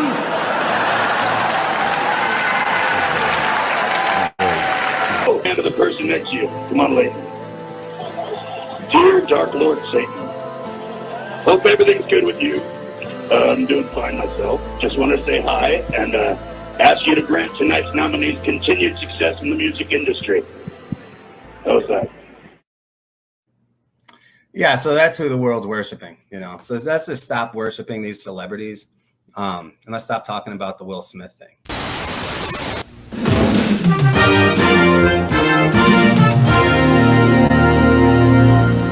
I think sometimes that, ironically, on television, when you give a disclaimer, it has exactly the opposite to the intended effect, and more people tune in than tune out. I'm going to say this as straight as I possibly can. I am begging you, if you're a parent and you've got kids there, that this subject is just too upsetting for your young children. Please get them out of the room or change the station. We urge you to exercise parental discretion. It has been established, as you have already seen on this program, in courts of law now, that human sacrifice is sometimes an element in rituals performed by people calling themselves Satanists. There is no longer any doubt about that, though just how often it actually is done is obviously impossible to know. The ideal sacrifice, we are told, apparently requires babies. And there are those people in satanic sex, including mothers who have belonged, who tell of babies being bred for sacrifice. Take a look, please. Read what they do, Guy. They use blood in their rituals, and the blood that has the most power is baby's blood. In the classic horror film Rosemary's Baby, Mia Farrow is drawn into the clutches of a satanic cult and is married to the devil. This is no dream. This is really happening. She conceives the Antichrist, providing the group with a living symbol of Satan to be worshipped and adored. God is dead! Satan lives! As sickening and unbelievable as it sounds, bearing children for use in satanic rituals may really be happening. My daughter, who I named Wendy, was sacrificed at birth with an upside-down cross and then taken outside and buried. My son, they kept and let live till 2 years old, and then he was sacrificed. Michael and I had a son, and he was dedicated to Satan at birth, and at 6 months of age, he was sacrificed to Satan.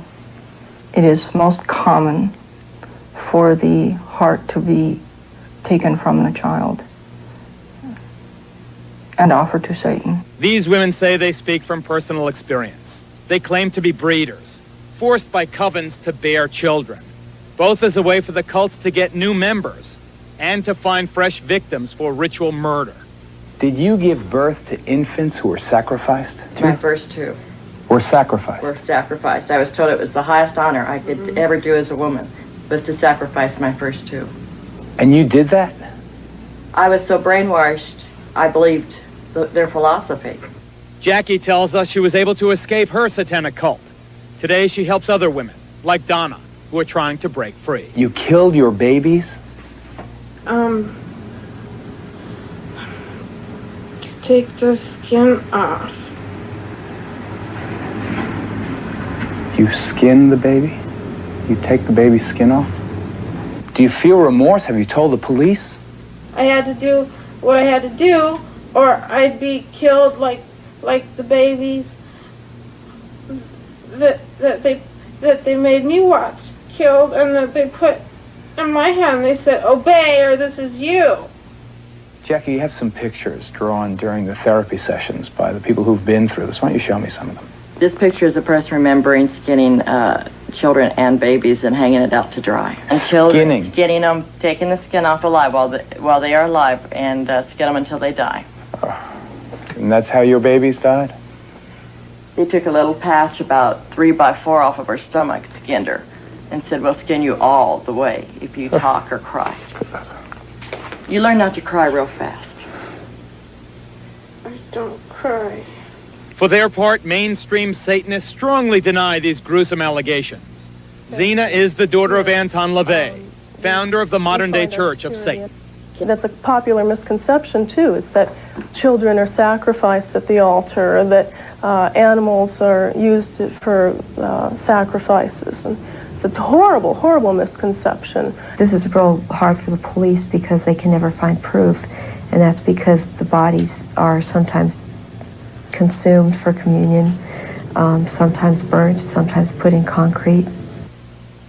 For proof, the women offered a few grisly photos. But as the Satanists are quick to point out, the images of death and decay are impossible to verify. These middle-class housewives that are worried that we want to abduct their children are barking at the wrong tree because we wouldn't want anything to do with their whole mediocre and corrupt lifestyle. Because the charges are so bizarre, most mental health professionals distance themselves from the entire area of Satanism. But here in Denver, Colorado, the Bethesda Psychiatric Institute has become the first in the country to devote an entire department to treating the victims of ritual crime. Can we believe these stories of sacrifice? I believe we need to believe them. They sound bizarre. They sound beyond the capacity of human beings. But the stories we receive are tremendously consistent. Is this an epidemic? I believe involvement in Satanism is increasing. I believe it is present in many communities around our country, and I believe it demands our attention. But somebody is apparently trying to discourage scrutiny. We've talked to therapists who treat ritual abuse victims, and they tell us of the threats they've received. I have direct knowledge of both death threats on a therapist and an attempt to end that therapist's life, which was unsuccessful. Here in Chicago, a group of well-known therapists from all over the country had the courage to share horror stories of threats and intimidation. Therapists have been directly threatened in ways that are quite alarming to them. A patient indicated to me that she wished to sacrifice the child with which she was pregnant. Naturally, I wasn't too enthusiastic about this. Shortly after this occurred, I started to get telephone death threats. One of the things that I would add is that we are now hearing these reports from literally hundreds of therapists in every part of the United States. Someone out there is telling us to back off. Still, the greatest toll seems to be on the women who say that they have bred babies. Babies that were sacrificed for Satan. I will probably have nightmares tonight about it, as I have about my Joey that I have been talking about. I wake up screaming for him now in the middle of the night. I dream that he's lost and I'm trying to find him. Sickening, so incredibly outrageous, so incredibly unbelievable. But Zena LaVey, are these women lying? You have to understand that every single thing you've given as examples of Satanism here are completely from a Christian standpoint. That everything you've put forth as being considered satanic is not considered satanic by my standard or my definition of Satanism. Are these women lying? Well, have the bodies been found? Where are they? Cheryl Horton, who joins us via satellite from Los Angeles. Cheryl Horton. Zena LaVey, a Satanist who A, points out that this is not in keeping with her teaching, but B, says, where is the proof? Where is the proof? Why is there no proof if what you're saying is true? Hi, Geraldo. There's no proof for a fact of one thing. They burn the bodies. They either do that, they'll chop them up and dump them in the ocean, or they'll pour them in concrete, or they take and they use them for communion and eat them and then make bones out of the tools. Cheryl, listen. These people are doing murders. Let me interrupt you. Cheryl, please, let me interrupt you. The stories, dump in the ocean, chop up the bodies, these things, they sound like they can't be happening. Ted Gunnarsson. respected law enforcement professional, recently or retired now from the FBI, former regional director of Los Angeles. Do you, sir, believe that these dreadful allegations of babies being sacrificed are true? I absolutely believe it, without any doubt. Based on the information that's been given to me across the country by numerous survivors and by confidential sources and informants. Then why didn't you name these people and arrest them? Never a name, never an arrest. These women come out of a group and they insist that they know the people in the group, and yet they do not identify these large mysterious cults. Name them and arrest them and get them off the street. Does he not make a valid point? He makes a valid point. The problem with that is, number one, police officers don't believe it. I may believe it. You may believe it. Some people in your audience may believe it. They don't believe it. Number two, if you decide to investigate these people, you have to, number one, handle it from an undercover operation. If you put an undercover operation into effect, then you have, in a sense, your own police officers become involved in these heinous crimes, and they are, of course, become murderers. And in addition to that, if you do decide to investigate these people, there's a lot of work. And many law enforcement officers are apathetic and don't want to get involved. Ladies and gentlemen, you have heard this. The debate here could rage over this issue alone for hours and hours and hours. Michael Aquino is right when he says there have not been any successful prosecutions for this horrible allegation. Ted Gunnarsson is a sincere man with a good reputation who says that there are difficulties in the prosecution. Still, the point is it has never been proven in a court of law. Obviously, it needs more investigation, but if these things are happening, then there should be a national task force of federal and state and local cops working together to prove or disprove. Because this is just unacceptable, this impasse. Coming up, we're going to have warning signs you should watch for, parents, and all of our guests will be available for a final discussion about Satanism after this break.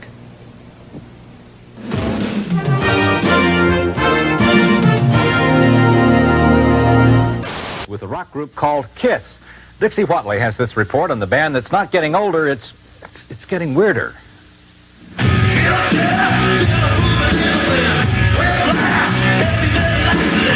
It's been 10 years since KISS first walked on stage spitting blood, breathing fire, and promoting themselves as the loudest band in the world. With a new album to sell, KISS has been on the road again, but their 100-city tour has met with controversy reminiscent of the 60s. Well, it might be the devil, or it might be the Lord, but you gotta have to serve somebody.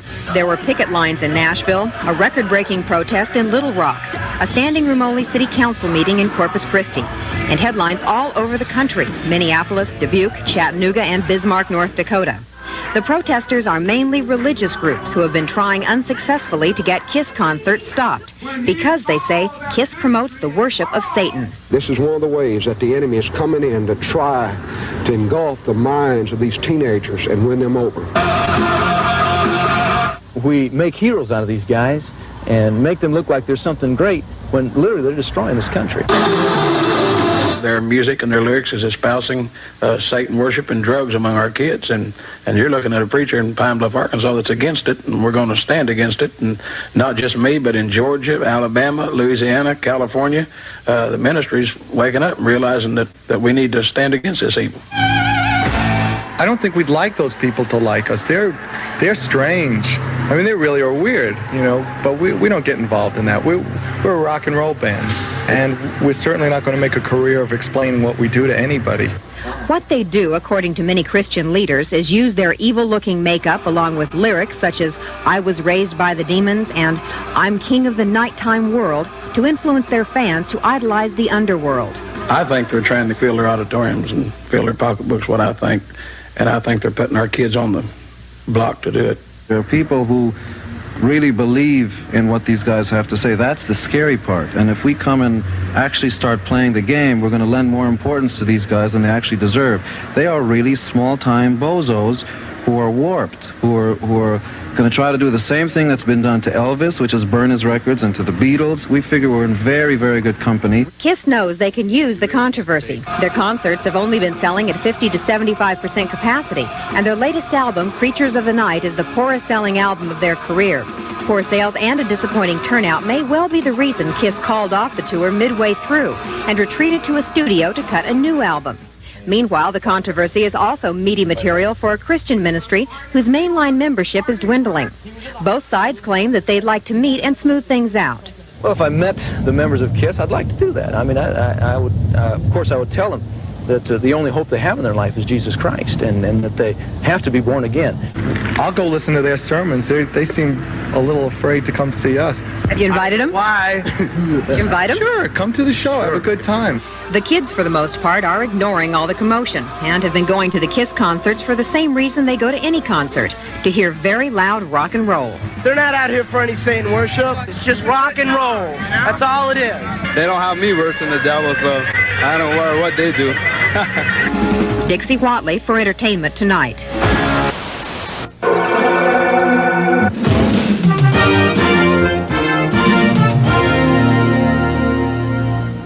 Father LeBar, from the point of view of the Catholic Church, is this something Catholic parents, and I'm not singling out the Roman Catholic faith, obviously this affects children of all races, colors, creeds, religions.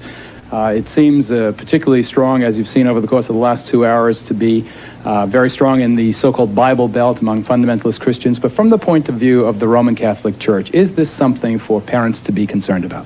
Something very much for parents to be concerned about, because in our Catholic theology, we know the power of the devil. We know the influence that the devil can have directly and indirectly. And whether you want to deny it, as the Church of Satan people want to do, or call it by another name, it doesn't matter. It's the power of evil, the force of evil, and it's that thing which disrupts ordinary human life, which, as we've seen, happening so often. So it is necessary for parents to beware and be Dr. careful. Aquino, is it the force of evil? Does it disrupt? Is it a force for everything negative? Well, if you're talking about Satanism as legitimate Satanists define it, absolutely not. It is ethical, it is above ground, it is positive. If you are talking about the devil as it is defined by religions such as Father LeBar's, then it is, in fact, a symbol of degenerate behavior, and this is part of our problem tonight. Should we have warnings, sir, the way we do on cigarette packs, for people coming into your houses of worship? Warning, this sect may be dangerous to your health and the health of the people you know. No, because in the case of the Temple of Set and the Church of Satan, we have not had any problems with criminal behavior. Among and other yet when you things, hear story after story after story of people committing these wretched crimes, these violent crimes in the devil's name, you find one common thread to that all these people that you've shown tonight come from a background in which their moral instruction has been from a religious tradition other than ours. It may be Father LeBar's, it may be some other mainstream one, but it is not that of Satanism. Sean Sellers, condemned to die by lethal injection because of the murder of your mother, your stepfather, and a convenience store clerk. You've heard the Satanists say that it is not the teaching that is wrong, it is the person that's wrong. Are you using Satanism as a cover for your violence? No, I'm not. I've heard quite a few, well, I can call them as lies on the show right now. I've heard Dr. Aquino say that Satanism is not, or the ideals that we're talking about here are not Satanism. That is because Satanists believe that good is evil and evil is good. And so, of course, they're not the ideals that he believes in. He believes that evil is good. That is what I believed in. I heard him say that the Satanic Bible is not to be taken literally. But I talked to a 16-year-old boy yesterday who takes the Satanic Bible literally. I've been working with a lot of ministries around the United States trying to get and help people get out of the occult. He takes the Satanic Bible literally. I took it literally. A lot of people are taking the Satanic Bible literally. And I heard Anton LaVey's daughter say that these babies who are being sacrificed, you know, it's not Satanism. Or she wouldn't answer to saying that it was. The fact of the matter is that kids are abducted, teenagers are drawn into the occult, and a lot of them are being used for occult sacrifices. And there's been so much on the show that you've shown so much pain and blood and all this other gore and stuff, but you really haven't shown how to get out of the occult for those who want to get out. There is, let me tell you a story about a friend of mine. Tell it briefly, Sean. Go ahead. Just give me 1.5 minutes. Go ahead. Her name is, well, anyway, she works with the Watch Network in Texas, and she told me that a lady called her and said, my daughter's involved in Satanism and I want her to get out, but I don't want her to become some kind of Jesus freak or anything like that.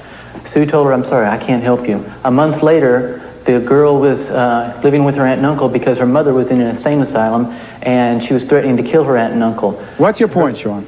She destroyed 3 lives, her mother's, herself, and her aunt and uncle's, because she didn't want her mother didn't want her to become a Jesus freak. I want to tell you right now, there is no other way out of Satanism except through Jesus Christ. Do you believe in the devil to this day? I believe in the devil, but I don't worship the devil. I'm a Christian. I stand up boldly and proudly and proclaim my faith in Jesus. I'm telling you, there is no way out of Satanism except through Christ. Do you feel a sense of frustration that people don't believe you when you talk about what happened to your daughter? Yes, I do.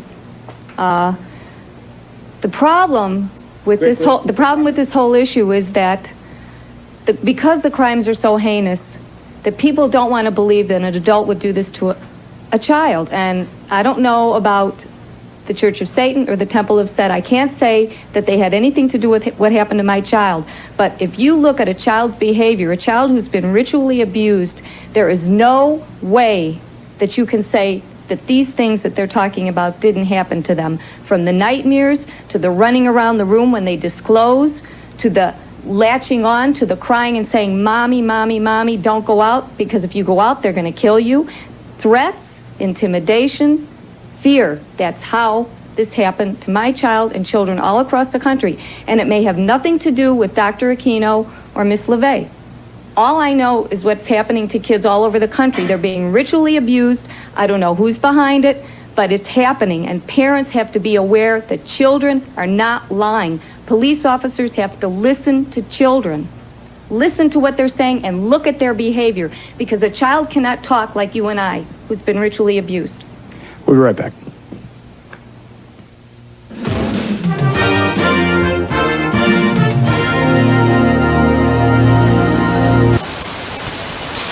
Armand and Albert just learned their son's getting married. So this is hell. Now, the in-laws are coming for dinner. I'm teaching you to act like a man. And they're preparing for an engagement they'll never forget. Could you please give me a moment to myself to prepare? Let's leave her. Come on. The Birdcage. Something very strange is going on. A Mike Nichols film, rated R. Cheers. When a scientific experiment goes awry... Are you all right? Don't be ridiculous. Dr. Jax. I've got to go. Everyone gets to see a side of Dr. Jax Richard! they've never seen before. You know, I've got a caulking gun, because that ain't gonna do it. Sean Young and Tim Daly star in a case of Dr. Jekyll and Ms. Hyde. All you motherfuckers that's on here that's asking me did I sell my soul, why the f y'all on here if y'all think I sold my soul? Y'all coming right with me, you dummies. But you gonna focus on that money, you gonna love and cherish the money. Once you love and cherish the money and you'll do anything to get the money, then that's when you sold your soul, my brother. I want to get out this music industry because this is not for me, but I do it because I feed my family. But I don't want to be in this. This is not what God want me to do. I sold my soul to the devil, I'll never get it back. I sold my soul to the devil for a small price. I sold my soul to the devil. And I'm done with the devil. I kind of get possessed by the devil when I'm performing. And I'm like, if you don't get this right now, I swear to Lucifer. You're still out here doing these songs, you know, you're still on tour. I do, but I don't take it for granted. Why do you still do it? Why are you still out here? Well, it goes back to the destiny thing. I mean, I made a bargain with it, you know, a long time ago, and I'm holding up my end. What was your bargain? To get where I am now. That's how I feel about that, bro. You know what I'm saying? Straight up. Cause the devil gonna make you do some crazy shit for that money. Straight up. And once you start working for the devil, you sow your soul, you feel me? Straight up. That's how that shit goes. God don't want me to do this, but I do it to feed my family. And I want to get out this. I want to get out of the music industry because yes, you go through pain. You go through this because this is what the devil wants you to go through to destroy yourself.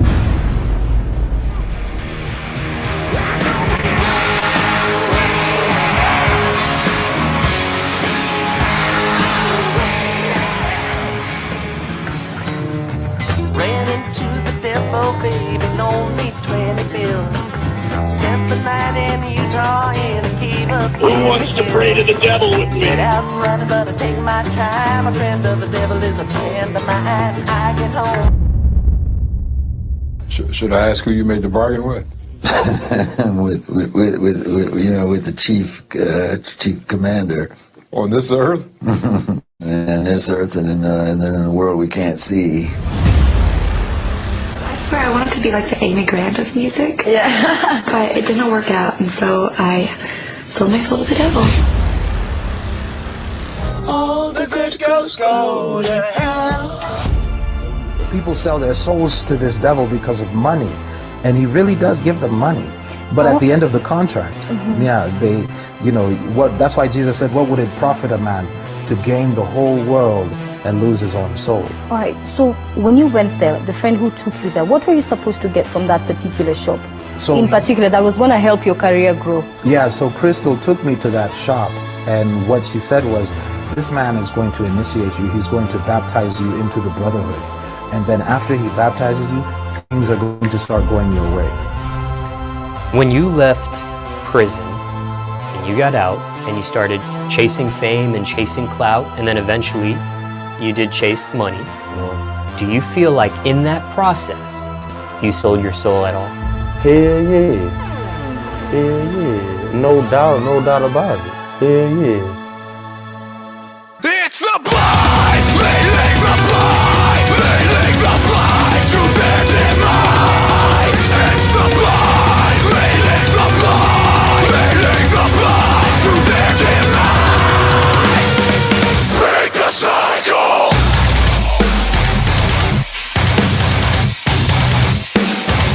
Break the cycle.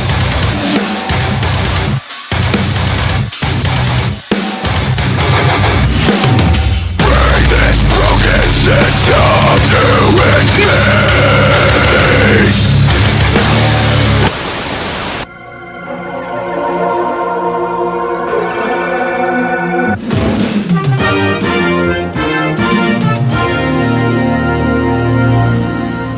All of us know that life is not safe. Every day we face the possibility of crime and disease and accidents and disasters. So here comes Satanism, which most of us would like to write off as harmless antics by some lunatic fringe.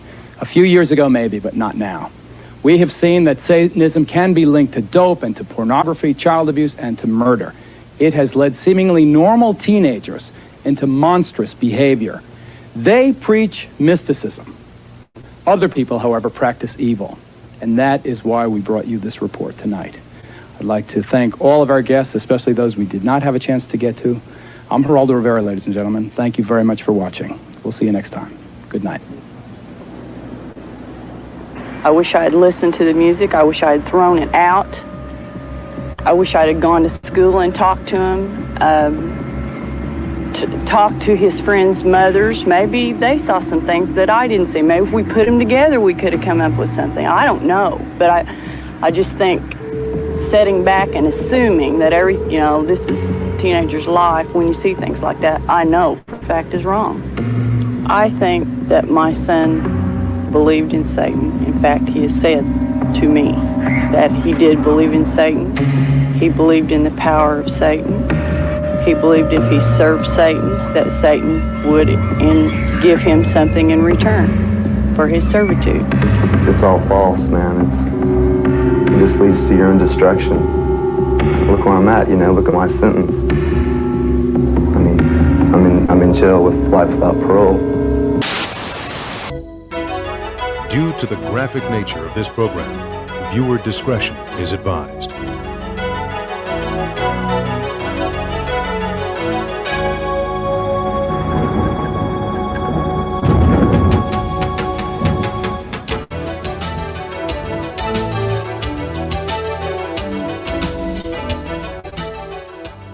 I'm Gordon Coulter. For many years I served as a law enforcement officer. Today it's my privilege to host this program on a little-known area in law enforcement, but important to every small community and every large city across our vast country. It's the area of satanic cults and how they impact our families, our children, and our communities.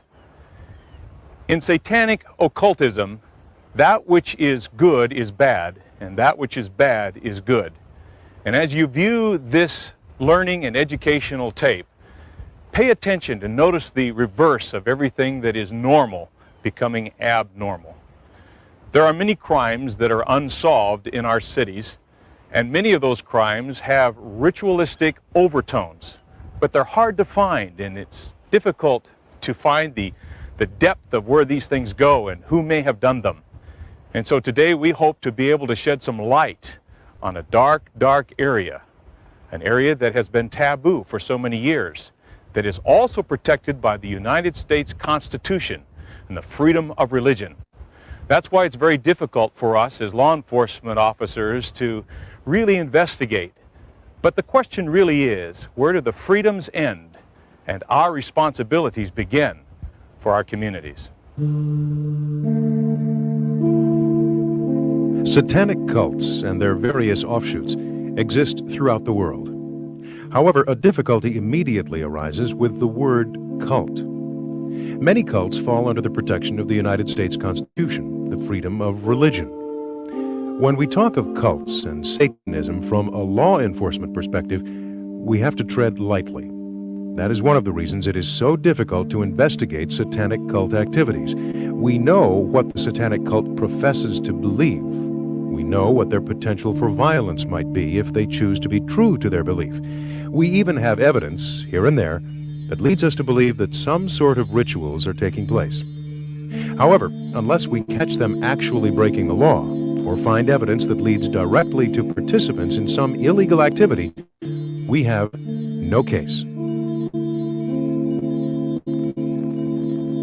The problem involved with the cult explosion is becoming a many-faceted puzzle confronting law enforcement today. Not only is it difficult for us to understand the secret practices of satanic worship, but there are deeper reasons that go beyond mere lust for power and the unlimited drugs and deviant sexual behavior that go with it. Unfortunately, the police investigator attempts to analyze these types of crimes with his routine of criminal investigation.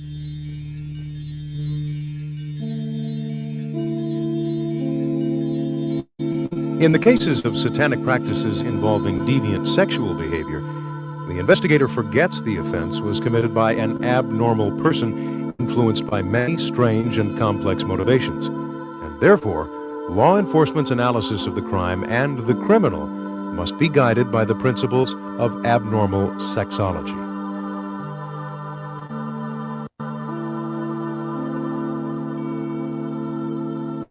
It is imperative that these cases be solved. They are vicious, revolting, and create fear in any community. Men are apprehensive for the safety of their wives, mothers, and daughters, women for their children and themselves. It is only through proper training that the police officer can hope to gain the ability to understand and recognize which are regular offenses and those that belong to cult behaviors. This is a law enforcement problem. Therefore, all law enforcement officers should be familiar with the different types of degeneracy, so they'll be able to associate the type of criminal with the offense committed, and to properly charge and prosecute the criminal in an intelligent manner.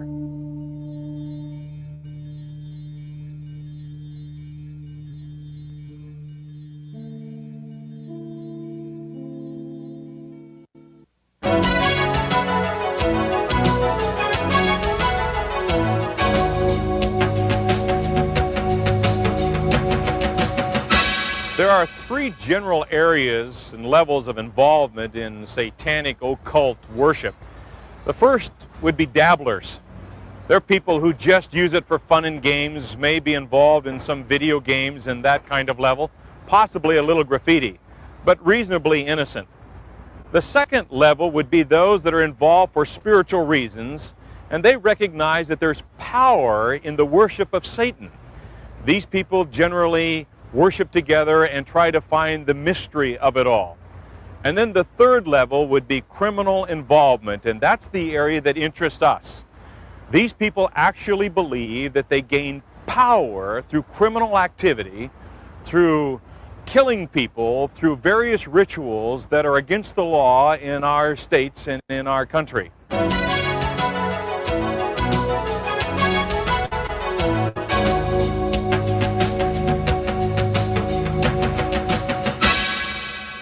Eric Pryor is a former Satanic high priest turned Christian who now spends his time educating people about the dark side of Satanic cults.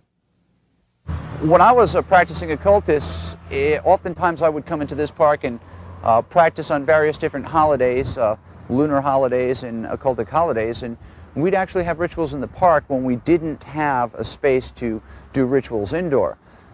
So what I'd like to do is take you into the park and just kind of show you one of the places that you would start asking your questions and start looking to see, what the occultists are up to. There's two different communities that use this park. One is the pagan or occultic community, and the other community is, of course, the homosexual community.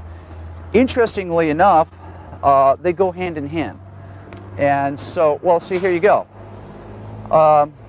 Upon entering the park, you can see they've already got started. Okay. This is a pentacle.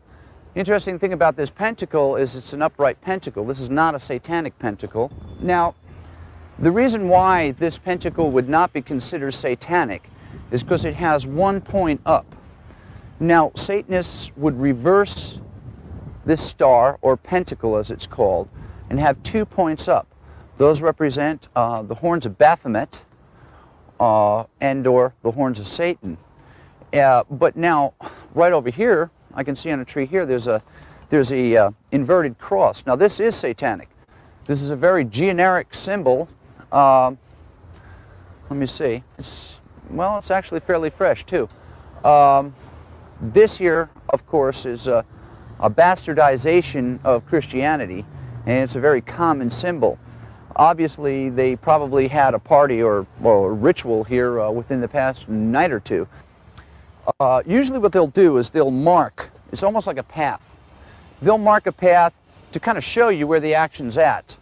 The colors they'll use will be white, red, and black. Those are the dominant colors of the satanic movement. And basically, well, okay, over here, see? Here you go. This, well, see, this is what I'm talking about. Okay, what you're looking at here is called Voodoo Vivi. This is kind of like a coat of arms, if you will, for the demonic. And the implications of this is definitely satanic. When I showed you earlier the one pointed up star as we first came in, and I told you that, the implications of Satanism are 2 points up. As you can see, there are 2 points up here, and someone has made it very clear they were probably worshiping Set, because it says Set here, so it's pretty obvious. Now, this here, if I'm not mistaken, looks like a money Vivi.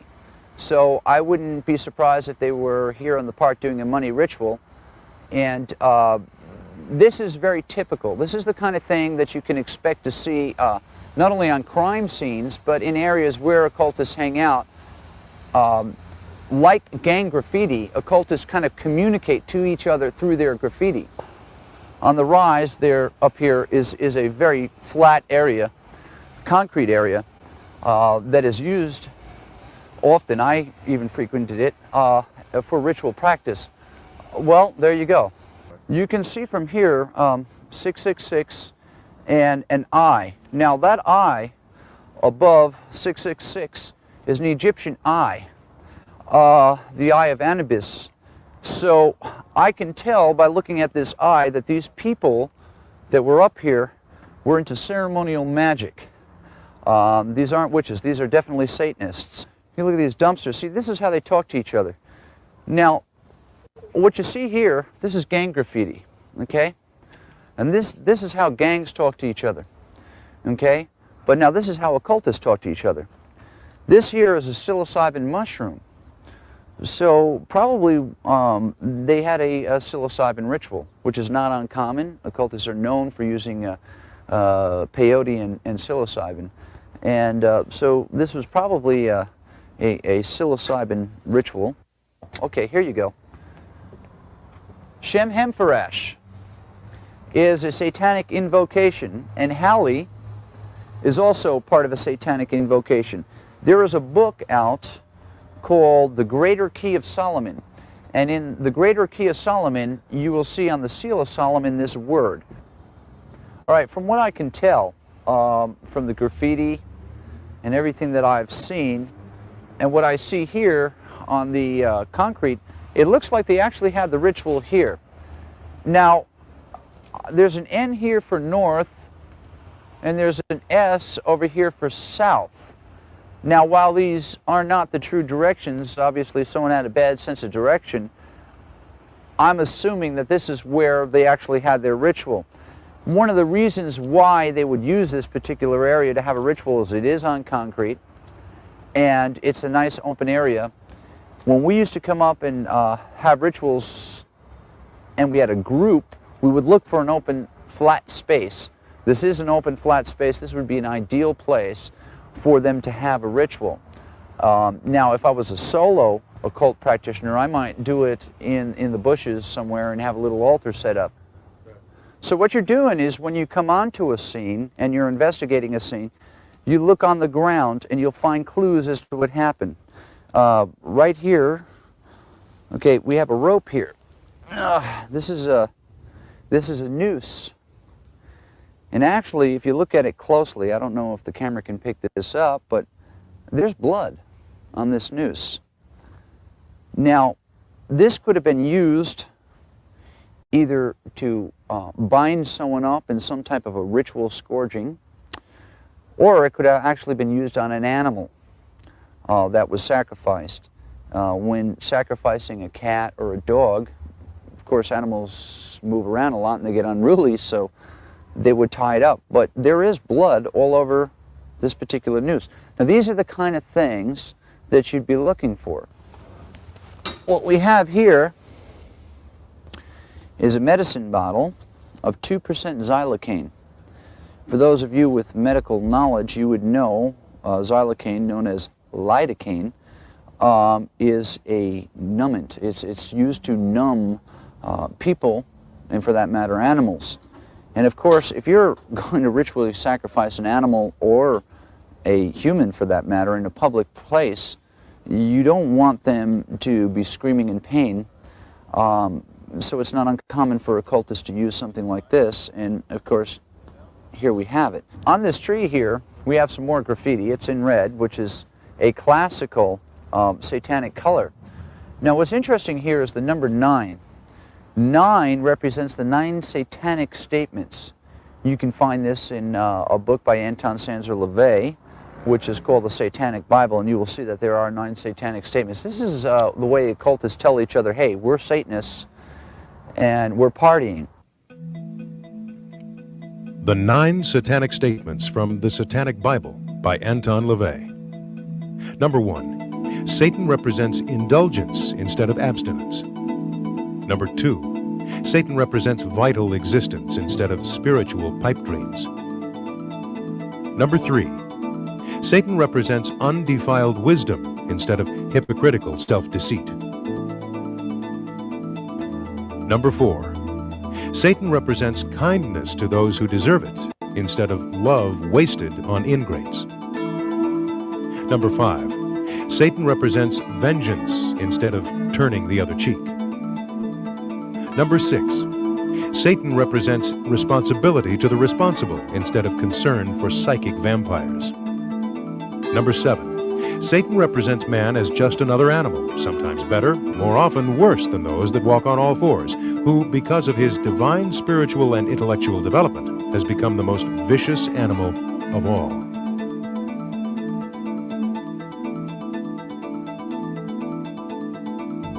Number 8.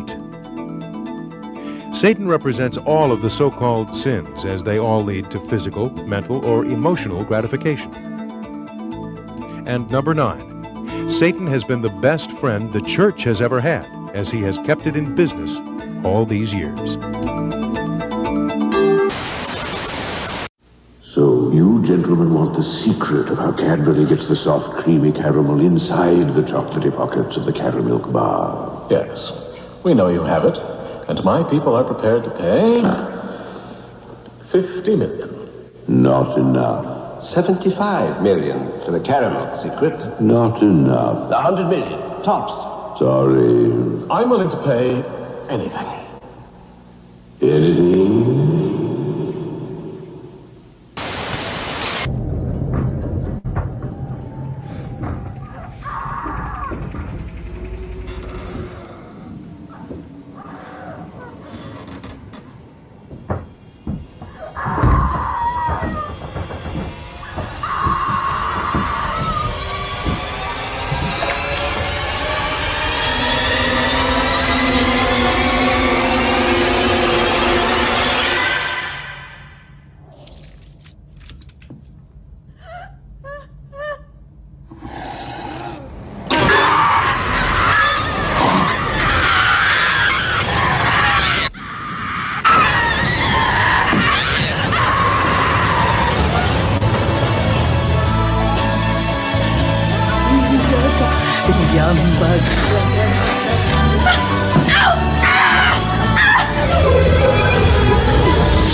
This is the symbol for the Church of Satan, and this is kind of like their crest, their coat of arms, if you will.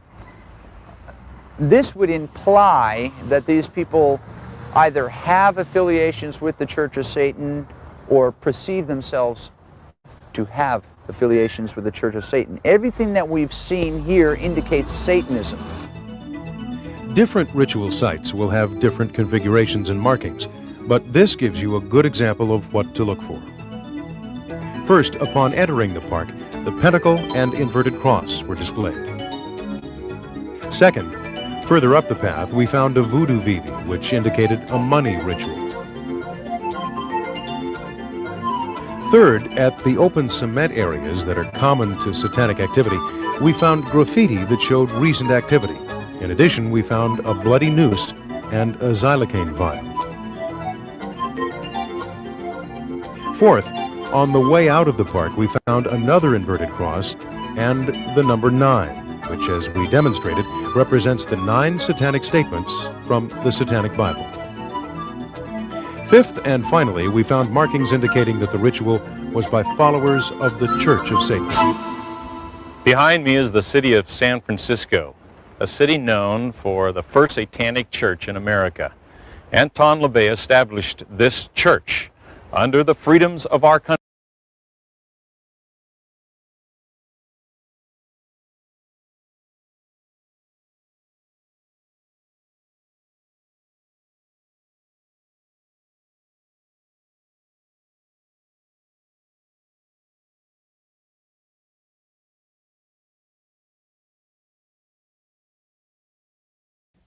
When I was a practicing occultist, oftentimes I would come into this park and practice on various different holidays, lunar holidays.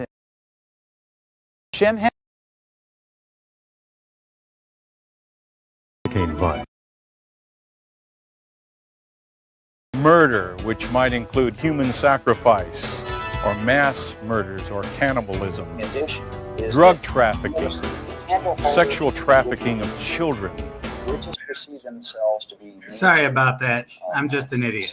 Corpse theft, cemetery vandalism, black market sales of bones and skulls, black market baby selling, pedophilia, pornography, torture, desecrating churches or other religious buildings, human slavery, weapons violations, suicides, disposing of animal parts, illegal entry into mortuaries and cemeteries, necrophilia, or having sex with dead people. These things may or may not be satanic kinds of rituals, but they're important to note in your reporting because they would fit together in a fabric as follow-up investigations might indicate a deeper need. We are learning how to design and create. May be involved in some video games and that kind of level, possibly a little graffiti, but reasonably innocent. The second level would be those that are involved for spiritual reasons, and they recognize that there's power in the worship of Satan. These people generally worship together and try to find the mystery of it all. And then the third level would be criminal involvement, and that's the area that interests us. These people actually believe that they gain power through criminal activity, through killing people, through various rituals that are against the law in our states and in our country.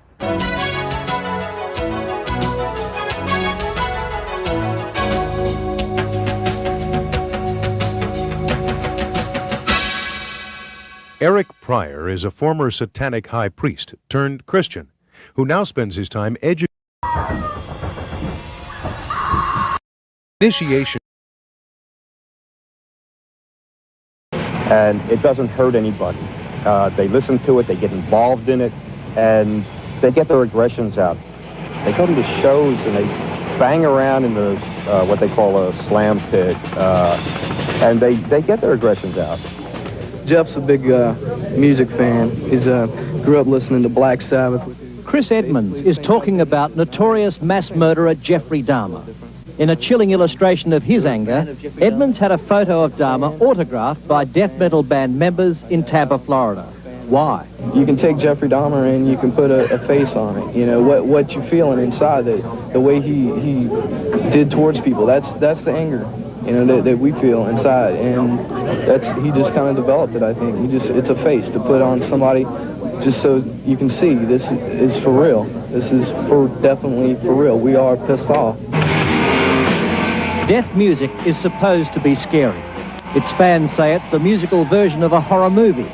But recently, in a New Jersey juvenile court, allegations of a real-life horror, rightly or wrongly attributed to metal music. Sussex County Prosecutor Dennis O'Leary. They held the dog up by the chain and kicked it into unconsciousness. They thought they had killed the dog at that point. The dog allegedly attacked by two 15-year-old boys was a family pet, a 5-year-old black Labrador mix.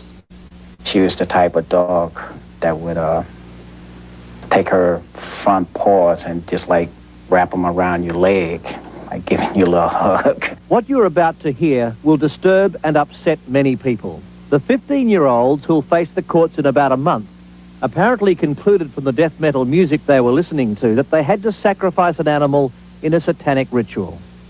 The tongue was ripped from the animal's mouth by hand, and then placed inside of a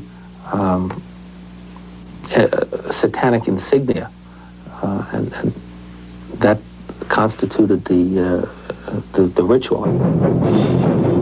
The boys' claims of the music's influence on them may, however, never be determined in a court. The attorney representing one of the boys is James Opfer. Individuals who react allegedly in response to these lyrics have other dark clouds in their closets.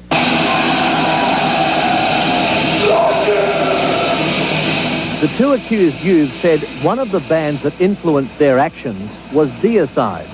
Lead singer of the group, Glenn Benton, reportedly said of the slaying, it was cool. He claimed to have killed many animals himself and enjoyed it. The metal music industry often complains it is unfairly dealt with by the media. But it should be pointed out that Glenn Benton's record company told us about the mutilation of a dog and the claimed influence of metal music. Satan. Tampa, Florida is being hailed as the centre of death metal in the United States. It's where established bands and up-and-comers are attracting a horde of eager fans.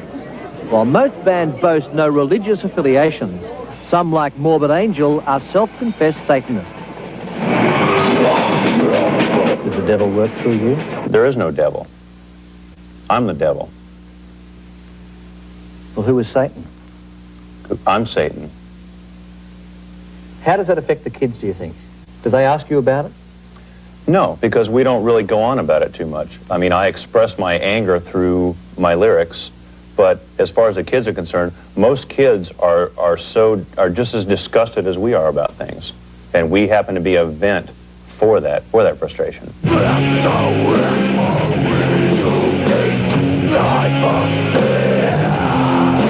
The lyrics of David Vincent's group Morbid Angel are often venomous attacks upon Christianity. This clip banned from MTV. The lyrics from another death metal band, Cannibal Corpse, sing words we cannot repeat here, except to say they relate to sex abuse, sadism, cannibalism, necrophilia, infanticide, mutilation, molestation, and death. Language most people would find repulsive and sickening. In their days, even the Beatles were considered outrageous by some. How tame now does this comment from Beatle John Lennon seem? We meant more to kids than Jesus did, or religion at that time. I wasn't knocking it or putting it down, I was just saying it. More recently, the heavy metal band Judas Priest faced charges their music resulted in the suicide of a teenager. The misunderstanding that they had with their parents for whatever reasons, and all the other connotations, these boys saw fit to take their own lives. Nothing to do with music. The court found Judas Priest lyrics were protected under the First Amendment rights to freedom of speech. However, in Australia, under the banner of family values, the government has begun confiscating shipments of death metal CDs because of the offensive lyrics. And he is for you and not against you. Hallelujah. In Tampa, Florida, the Reverend Joseph McCallum. I think that's the power that people need to be aware of that's latent in that kind of musical expression. Certain kinds of musical expressions have the potential to serve as a medium for evil spirits to work through. There are those, however, who argue death metal music is doing more good than harm as therapy for angry and frustrated youngsters.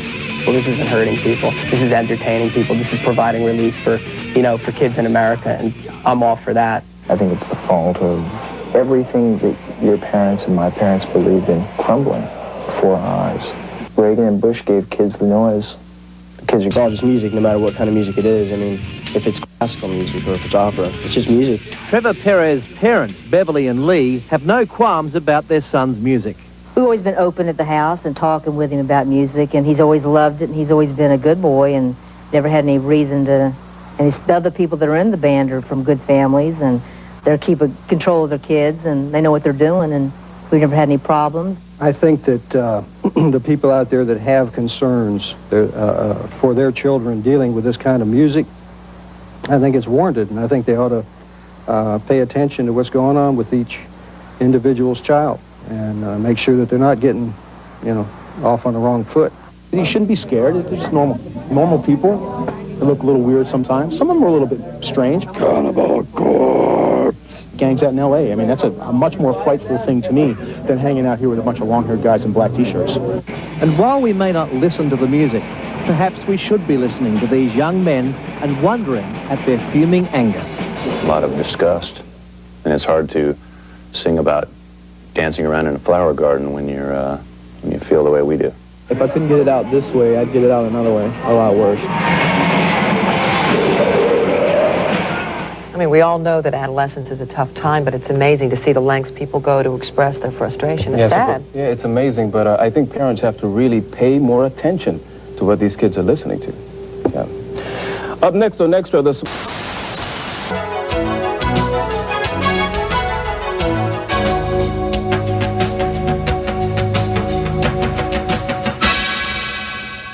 There is a difference between Satanism, voodoo, and witchcraft. And what I'd like to do is show you different altar setups so you can familiarize yourself with how these people operate and their various different paraphernalia.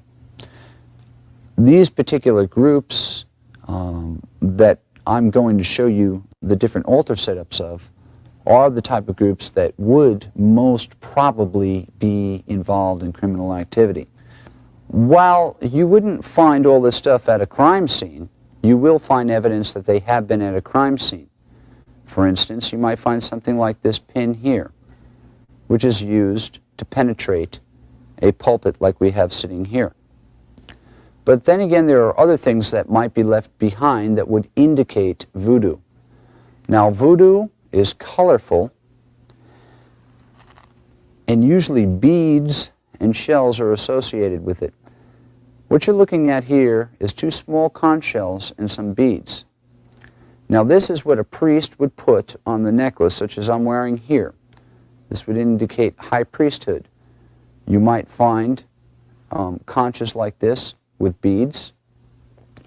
You might find powders like this left behind. And this is the type of stuff that would usually be left behind in a crime scene. You're not going to find candles intact, and if you do, you might find a candle very similar to the one I'm holding here. Now, you might look at this candle and say, well, what makes this candle different? Well, first of all, any candle that's used in Santeria, Macumba, or Voodoo generally will have a patron saint on the front. Now, this is the saint that they would be paying obeisances to, you know, lighting the nicotine up to, drinking the rum to, and smoking the cigar smoke to. But on the back, it'll have a prayer to that patron saint that is only indicative to candles used in Santeria, Macumba, and Voodoo. Another thing that you might find would be small vials like this. These vials will contain some type of a ritual oil.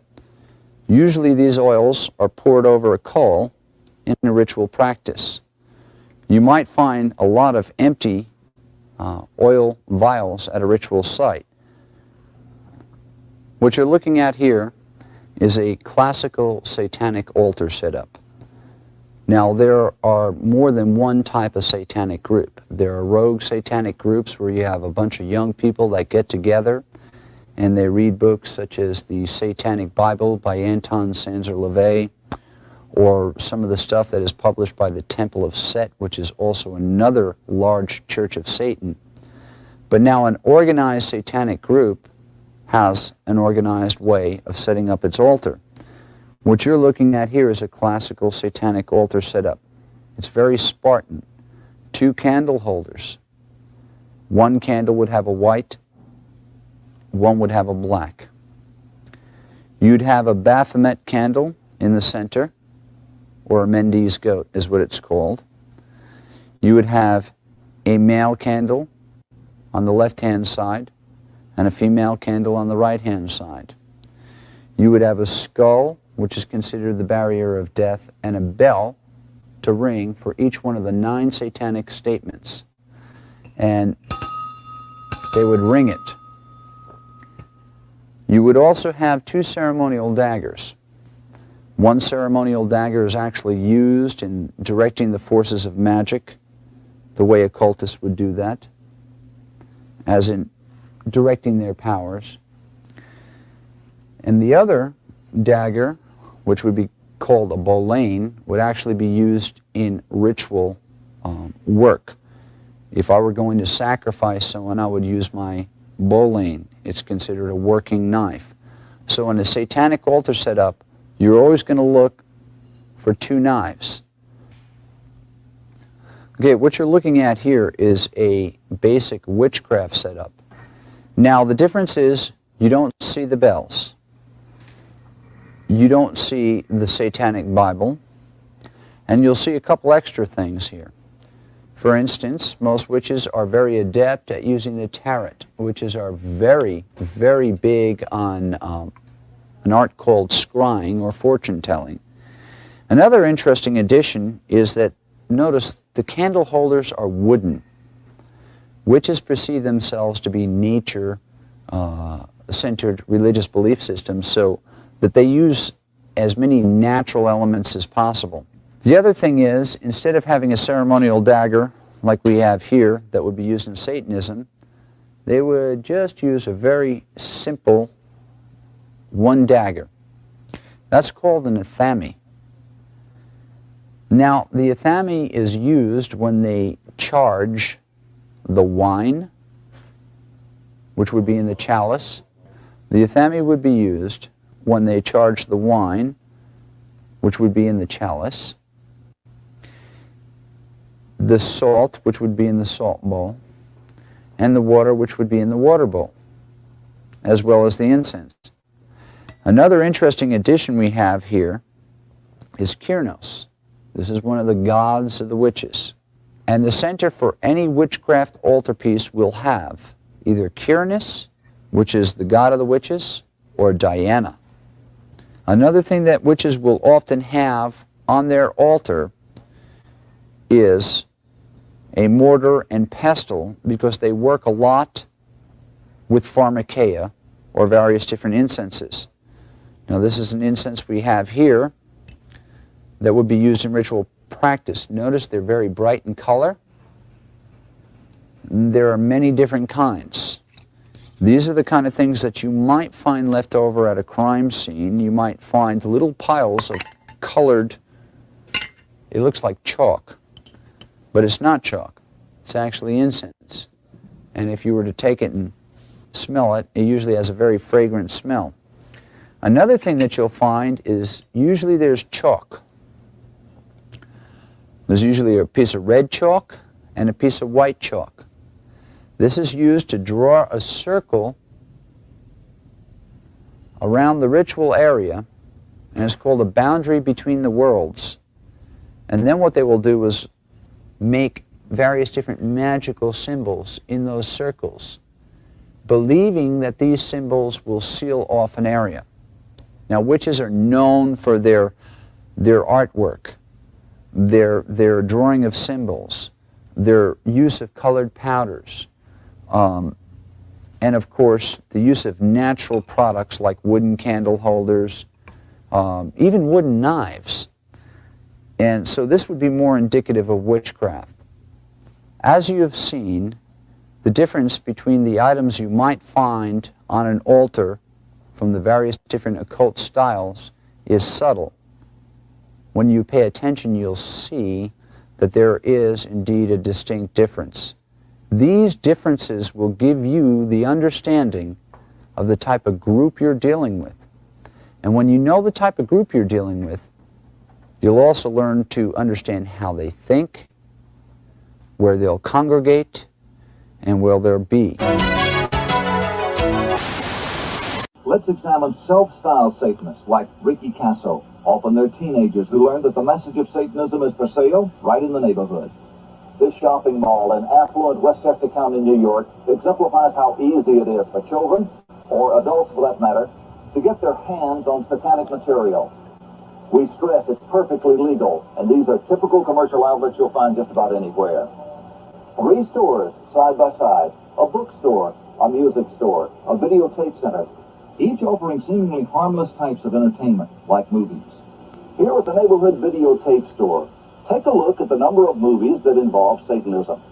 Most were popular films in their day, but even today, if one is inclined to believe in Satanism, it's a way to actually see the devil and perhaps be inspired. In The Exorcist, it is the tremendous power of the devil himself controlling a little girl's body against the will of a priest. It makes the movie still one of the most popular examples of evil versus good. By this sign of the wrath of our Lord Jesus Christ, who lives and reigns with the Father.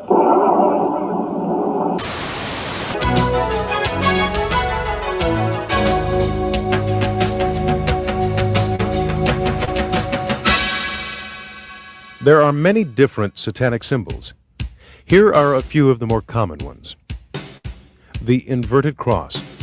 This is used to defame the Christian religions. In a righted position, Christ's head would be looking up towards heaven. In this position, it would point downward towards Satan and hell. By defaming a Christian symbol, the thought is that power is taken away. The numbers 666. According to the Bible, these numbers, 666, are the mark of the beast. The pentagram. This inverted star points downward towards hell and Satan. It is a popular symbol but has no meaning other than a satanic one, and there may be many different versions. The voodoo vivi. As we saw in the park, it represents the type of ritual that occurs. The anarchy, which is the symbol of rebellion. And the swastika. In past history, this symbol has been used by witches and warlocks as a magic emblem. A glossary of selected terms. The altar, a table used for satanic rituals, normally a table of flat rock, but can also be a nude physical female being. The Antichrist. The Bible's book of Revelations describes him as the son of Satan, who will return and be present to receive his powers and challenge Jesus Christ during his second coming. The Baphomet, described as a deity in the form of a goat-headed god with the wings of angels, the breasts of a female, and carrying a torch between his horns. Black magic, magic that is used for destruction and hate. Black Mass, the most diabolical ritual that can be performed by a Satanist. It entails a blasphemous communion with Satan, desecration of artifacts of Christianity, a mockery of the Holy Bible, and all things that Christians religiously cherish. The ceremonies involve rape and sexual assault, sodomy, animal and human sacrifices, and often the slaughter of unbaptized infants. Blood, the life force. Satanists believe that the drinking of another person's blood, or that of an animal, increases their power and provides life force directly to Satan. The circle. The circle is the Satanists' protection from the forces they conjure up during their summoning and incantations. Coven. A group of non-traditional Satanists, not normally exceeding 13. Traditional Satanists do not have covens. Cult. A group of people who follow a leader who, through his charismatic ways, command allegiance, belief, and worship. Infamous leaders include Hitler, Crowley, Jim Jones, and David Koresh. Devil. One such name of Satan, Lucifer, Leviathan, Prince of Darkness. Goat's head, the symbolic identification of Satan in the world.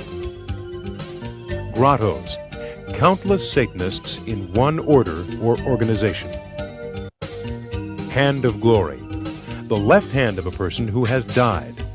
The hand is removed from the body, pickled, embalmed, and mummified.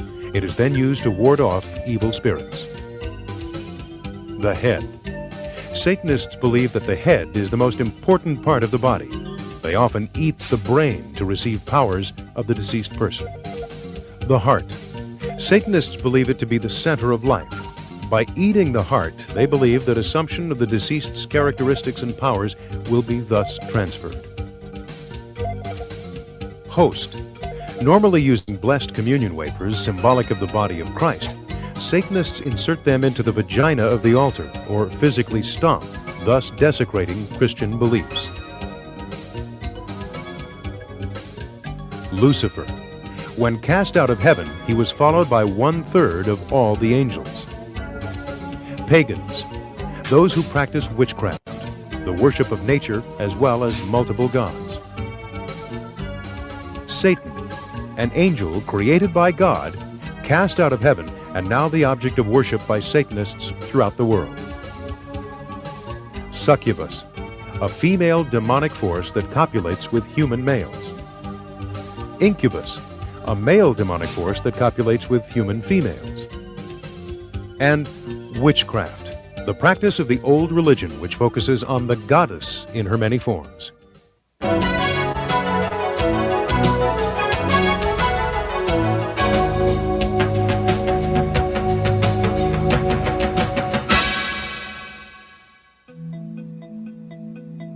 Perhaps one of the most despicable crimes in general, and in particular among Satanists, is that involving a child. In every state in the nation, there are reports and investigations of satanic crime and satanic ritual abuse. More than 2 million American children each year are reported missing, many of them too young to be runaways. In addition, more than 5,000 unidentifiable bodies of children are found annually in the United States. Physical abuse was a part of keeping me silent. My fingers were burned on a stove. I was forced to watch pets killed and put in an oven, and I was told that if I talked, the same thing would happen to me. They would dismember bodies and then hang me upside down over a vat. I think it was acid, I'm not sure, but there were body parts, and they told me they would lower me into the acid if I ever talked about this. In one memory I had, in order to get the blood, they used me as the person to get the blood from. I was basically the lamb, the child of God, and they would put pins and needles in between my fingers, and I would be bled so that they could have communion. Another way to keep me silent was to use a gun. Pornography, child prostitution brings in big money, and I was not to talk about that either, and I was threatened to be killed if I talked, as well as burned. They used cigarettes and other forms of burning to keep me silent. And I had a pet bird that they killed in front of me. And then I was put in a cage. And so as a young child, I made the association that if I were in a cage, then I must be like the bird. And if they can kill the bird, they can easily kill me too. Remembering comes out in poetry as well. And my pet bird was killed in front of me, and I was also forced to participate in the murder of babies. And so I wrote a poem about not being able to talk about that. Birds and babies go away, mustn't tell, mustn't say. Mommy will get mad at me, must pretend I do not see. Nothing happened, don't remember. Helter-skelter, now dismember. Witches chant and babies burn. Mustn't talk, it will be my turn.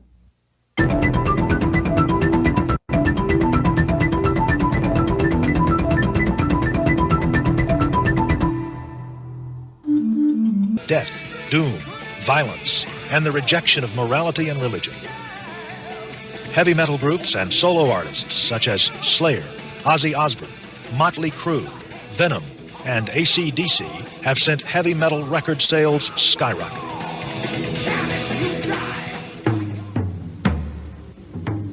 Members of satanic or occult groups share common traits, such as an interest in old occultic forms of religion and worship, the desire to perform certain bizarre acts that society condemns, belief in the ability to control magic for personal gain, mind control, or the power to force others to act out whatever is commanded of them, and the access to perform perverted sex acts such as homosexuality, bisexuality, sodomy, bestiality, and necrophilia.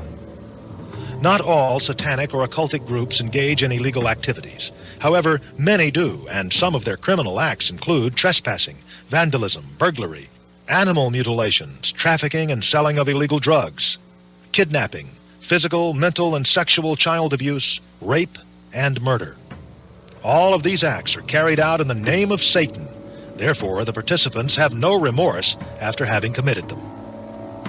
The Satanic philosophy teaches that personal pleasure is the ultimate achievement, even at the expense of others.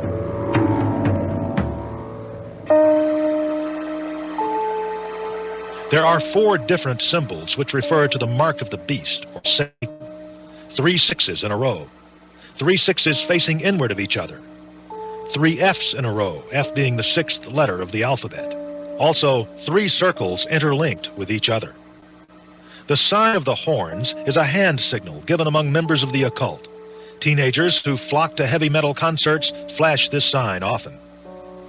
The swastika, or broken cross, originally represented the 4 winds, 4 seasons, and the 4 points of the compass. Today, Satanists use it to symbolize the elements of nature turning against itself to create a world out of harmony. The upside-down cross is a blaspheme of the Christian cross. This symbol is often found at satanic ritual sites and at schools and churches which have been vandalized and desecrated. The cross of confusion is an ancient Roman symbol, questioning the existence or validity of Christianity. It is often seen on road signs and bridges, as well as public buildings. The inverted pentagram, also called the Baphomet, represents 2 things. 1, man's denial of God and acceptance of Satan. The other, the goat's head, which symbolizes man's lust for the flesh. Sometimes you may see the goat's head superimposed within the pentagram. The hexagon, also referred to as the Seal of Solomon, is frequently used by many young people in the occult world. A triangle may vary in size, but it is generally inscribed on the ground and is the place where a demon would appear in conjured rituals. The circle symbolizes eternity and protection from evil. Other symbols of Satan are the letters ACDC, which stand for Antichrist, Devil Child. Horns and tail added to any letter of the alphabet. A lightning bolt indicating heaven to hell strength. And occult numbers 3, 6, 9, and 13, which may also appear in Roman numeral form. I am the sayer of the land, are prone to violent crime. These highly destructive Satanists make families their primary targets. They believe that the breakdown of the family unit will guarantee the destruction of goodness, morality, and civilization, and that is when the nightmare begins for decent people everywhere. For some, the nightmare is over. They are the victims of satanic crime. Overcoming this evil begins with every family. Parents must provide attention and love, protecting their children from corrupt influences, keeping the lines of communication open, and insisting on proper education. When this is accomplished, you can be confident that children will grow into happy, well-adjusted, and productive citizens, free from satanic and occultic influences.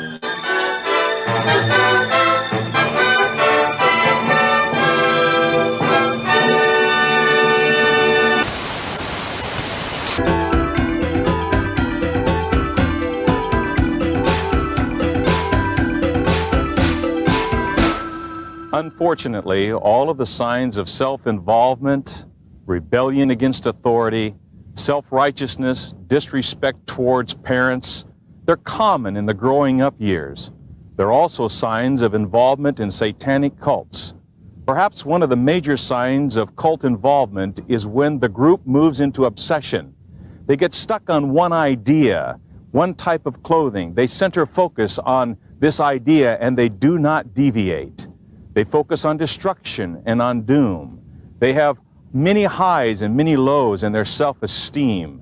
They have drastic changes in behavior like eating habits, cleanliness, punctuality, and attitude towards family and friends. Most of the people we deal with, the young adults that we deal with, have other problems that are synonymous with even sometimes gang activity. They're looking for things that they may not have at home. They're looking for self-esteem. They're looking for something that they can belong to. And a lot of times these kids start out innocently enough trying to get into something that they feel that they're wanted, and people will form them and make their opinions to the point where they're really involved in satanic activity. Anytime you do have a situation where you find a ritual site or you find graffiti that shows some kind of satanic situation, then you need to look at it, investigate it. And I think the big thing is if you keep your mind open. Parents need to keep an open mind. A lot of times parents and people in general will close their eyes to things that they don't want to hear. If you keep an open mind and try to know your kids and learn what your kids are all about, I think that'll be a big step into understanding what's going on and then being able to identify any problems that may arise or situations that you might see that you might need to look for help and not keep a closed mind. Believe me, I've been in this business for 10 years and you're always amazed at what kids will do and the different fads that come up. And sometimes it may be totally innocent. It may not be occult activity. It may not be satanic activity. But hopefully if you have the open mind, you'll be able to notice that.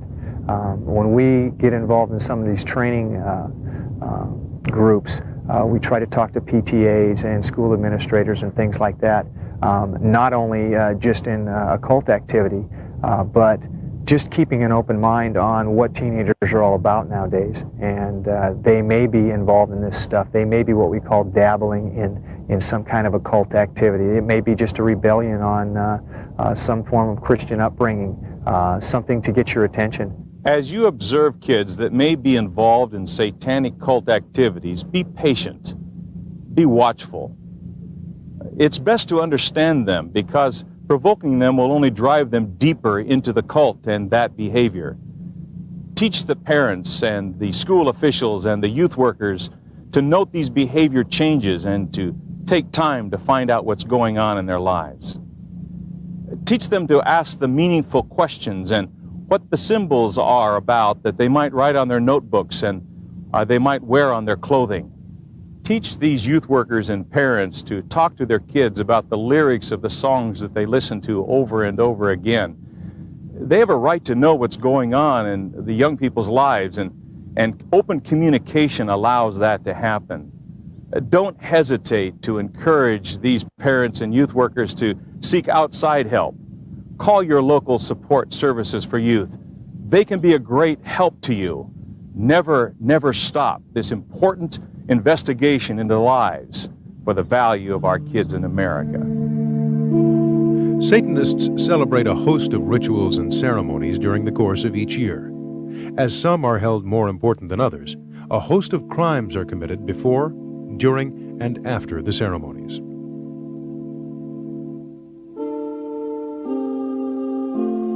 On January 7th, the celebration of St. Weinbald is held. It is a blood ritual and animal or human sacrifice, including surgical dismemberment, and they're completed with males between the ages of 15 and 33 years of age. Satanic revels are held on January 17th. A sexual type of ritual, anal, oral, and vaginal activities are found with female victims ranging from 7 to 17 years of age.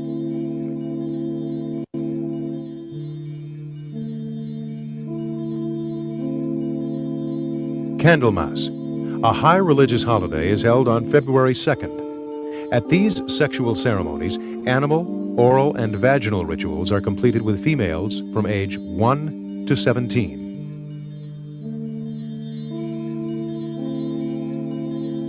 February 25th signals Beltane, a blood ceremony. Communions are held with blood filling the chalice. Animal dismemberment and sacrifices are common to this ceremony.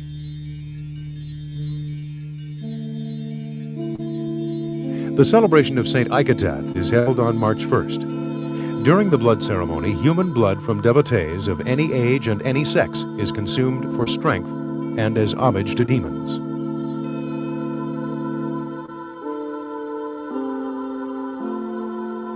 The spring equinox, March 20th, a celebration of orgies including anal, oral, vaginal, or bestiality sex between devotees of any age and any sex. Sacrifices are common. April 21st to the 26th is the time of preparation for the grand climax. Kidnappings of women, children, and animals are common. Thus, the victims are held until April 26th to May 1st. a demure ceremony for Corpus de Ball. Age group includes infants and females up to 25 years of age.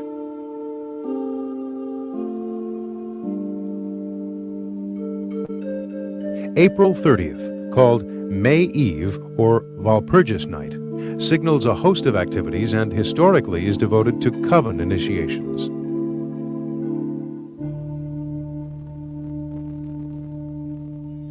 June 2nd brings about anti-Christian ceremonies using blessed wafers and blood mixtures for many blasphemous purposes.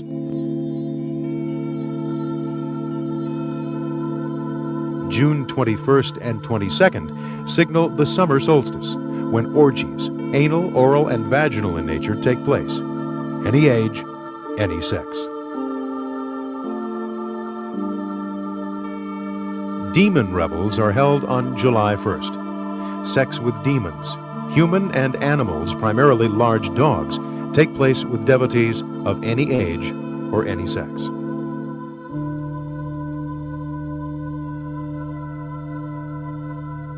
July 20th to the 27th signals the time for additional kidnappings and holdings of victims for the July 26th Grand Climax and August Eve festivities, which include sacrifices.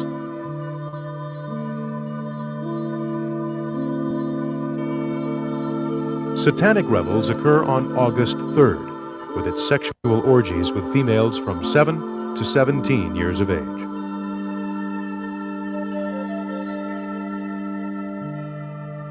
The coveted marriage to Satan takes place on September 7th, at which time human sacrifices of groomed devotees occur. The age group is female, 1 to 17 years of age.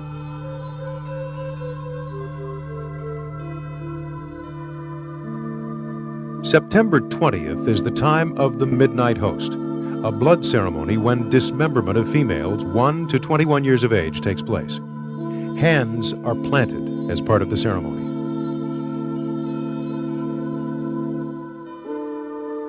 September 22nd, or Michaelmas, entails anal, oral, and vaginal orgies that also include bestiality with any age or sex devotees.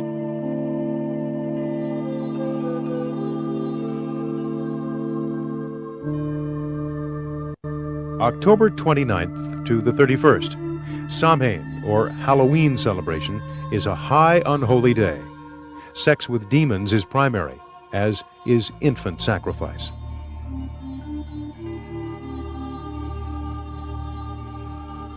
On November 1st to the 4th, Satanic revels again occur. Anal, oral, and vaginal sexual activities take place with females from 7 to 17 years of age.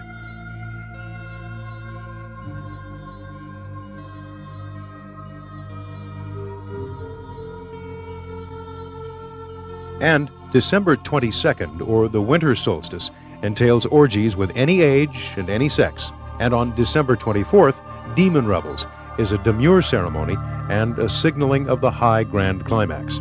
Any age and any sex is included in these ceremonies.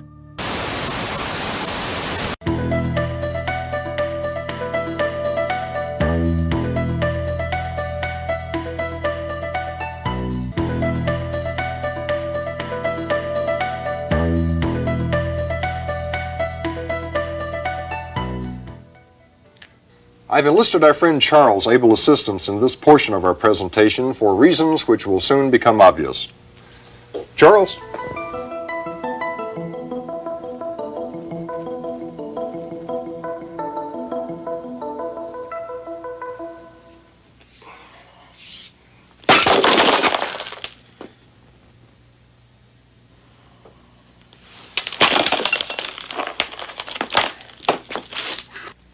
Now place it inside the plastic bag.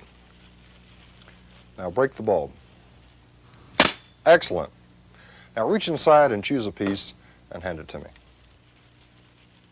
Thank you. You may return to your seat.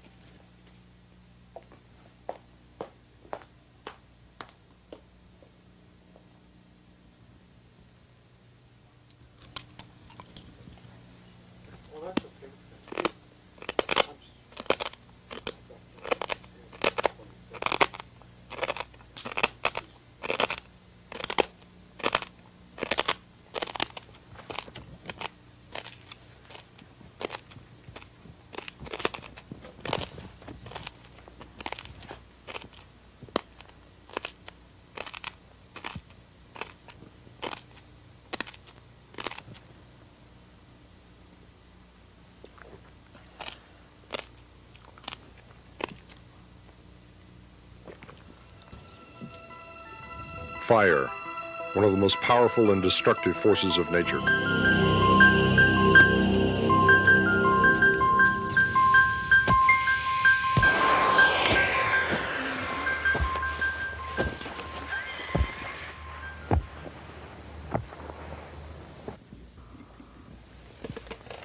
Oh, that's impressive, as you said earlier.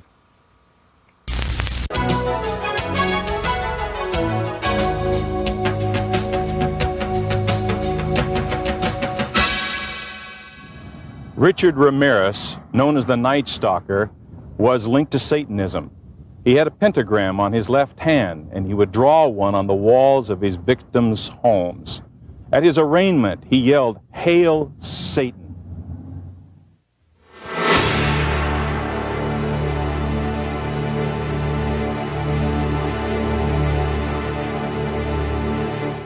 Richard Berkowitz, also known as the Son of Sam, that famous New York case. Henry Lee Lucas of Texas. Both of these men were linked to Satanism and ritualistic blood drinking.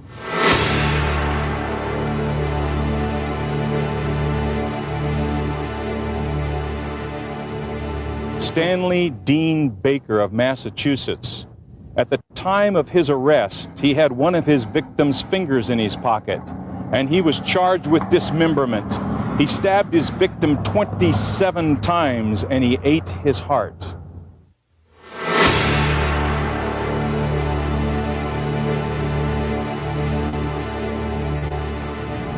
Ricky Casso of New York. He required his victim to say, "I love you, Satan," as he stabbed him to death.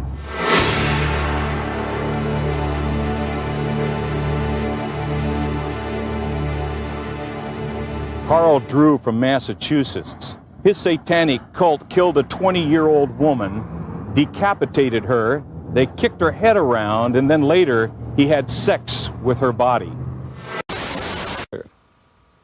If I can direct your attention to the demonstration area, I'll give you a first-hand look at psychic surgery.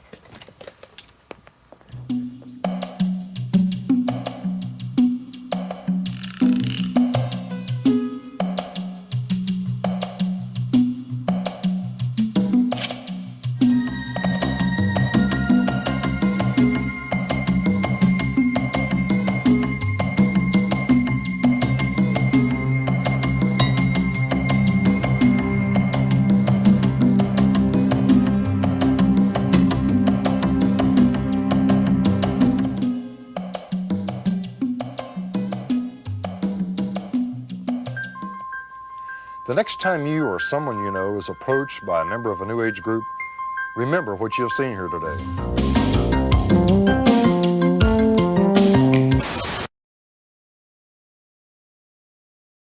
It is easier to play an evil character rather than a good one, such as Duke de Richelieu in The Devil Rides Out. No, I think that to play a good character is considerably more difficult. I think to explain that, to play a bad character is considerably more enjoyable as a rule, both for me and also hopefully for the audience, because they usually have better characterizations to play with. That is to say, the parts are usually better written, and one can create perhaps more of an impact with a bad character, an evil character, a wicked character. But you always must remember this, that at the same time you're taking the audience a bit into your confidence, and although you're not speaking directly to them, you are in effect saying, look, this can't happen, don't worry, or this can happen, so be careful, don't try and do it yourself. There is always a certain sympathy for the bad person, because they almost invariably lose, and they usually have certain rather entertaining and appealing qualities to them. Also, they're the ones that the public, the audience, usually remember, rather than the good people. You see, to play a good person without being goody-goody, and without being somewhat overbearingly, perhaps self-satisfied and smug, is very difficult. To play a bad person and make it believable is also difficult, but you've got more to play with, if you follow me. To make the unbelievable believable is the most difficult thing of all, of course. So if you're taking somebody who is inherently bad, and it's impossible, to make the audience believe that is a great challenge. But to make the character of a good person more interesting is a greater challenge, I think. Do you regard black magic as being purely fictitious, or is there some truth in it? Some truth. 100% truth. There is nothing fictitious about black magic in any way whatever. It is a fact. It is a fact which has existed for several thousand years.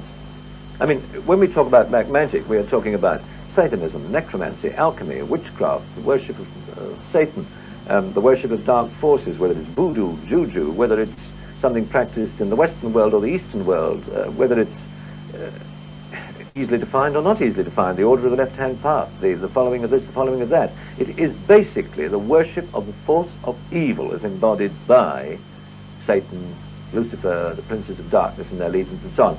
In a very simple sense, of course, it goes much more deeply than that. It is a fact. It is a desperately dangerous fact. It does exist. It exists around us today. Satanic ceremonies will be happening in Britain tonight. Very definitely. Ask any priest, ask any member of the forces of law and order, and they will tell you that Satanism as such, it's there, and it has been for thousands of years. Man has worshipped the devil longer than he has worshipped perhaps an established religious figure. Do you think you're in any danger in mimicking it in front of the camera? No, that's an interesting question, because I must admit that it did enter our minds when we were performing some of these ceremonies. You see, I am playing, as I told you, a priest. The various ceremonies that are carried out by the priest, in this case myself, and the members of his group or coven, are blasphemous ceremonies, totally blasphemous and totally profane. They have to be. That is to say, they must be profane and blasphemous to be effective. This is part of the ritual and part of the belief of these people, that in order to make any kind of ceremony totally effective, it must be the exact diametrical opposite of the real ceremony. That is to say, if you make the sign of the cross, you do it like that, upside down. If you are going to carry out a satanic ceremony, whether it's a baptism or a particular group of people doing something like trying to raise an elemental or trying to create the perfect situation for an evil spirit or trying to produce evil vibrations and so on, they plug in, so to speak, the force of evil like plugging in on a switchboard with a telephone. In order for this to be effective, it must be carried out, as I've already said, by a consecrated person, i.e. a priest, and it must also be carried out on consecrated ground. Now, in this film, I, as a priest, am carrying out these ceremonies, like baptism, in the name of the Dark Lord, in a real church. Now, obviously, I'm an actor. At least I hope people think I am. And I am therefore an actor playing a part. So are the other people in front of the camera who are taking part in the ceremony with me. We are all acting. I asked the parents of the baby, the real baby that I baptized in this real church in a blasphemous way, if they objected, if it worried them, this 5-week-old baby. And the parents, who are very young, said, no, it doesn't worry us. We are Catholics. Our child will be baptized by a Catholic priest. We will tell him about this, but it doesn't worry us. And the father gave the most sensible reason for this. He said, it's only a film. And if you can think of it in that way, fine. I have a rather vivid imagination, and some of the people who were working with me in this sequence were also discussing this. And we felt a little uneasy. You know, you are saying terrible things, and you are saying it on consecrated ground. But then the other side of you takes over, the logical side, and says, look, we're only actors doing this, you know. We're not doing it for real. We were sort of looking at the roof to see if there was any sign of it falling in on top of us, but nothing happened. I think we were far more worried about dropping the baby, to be quite honest. While we're on that subject, it might be interesting to say, amusing to mention, that the baby certainly got its own back on me. When it came to the actual baptism of the child, I have already told you that the parents didn't object, because I was making the sign of the cross on the child's forehead in supposedly blood, upside down, and baptizing the child into the service of the Dark Lord. And the child, obviously, was getting a bit bored and a bit cold and didn't like being taken away from his parents and held in my arms and then held in somebody else's arms. And it was making a lot of noise.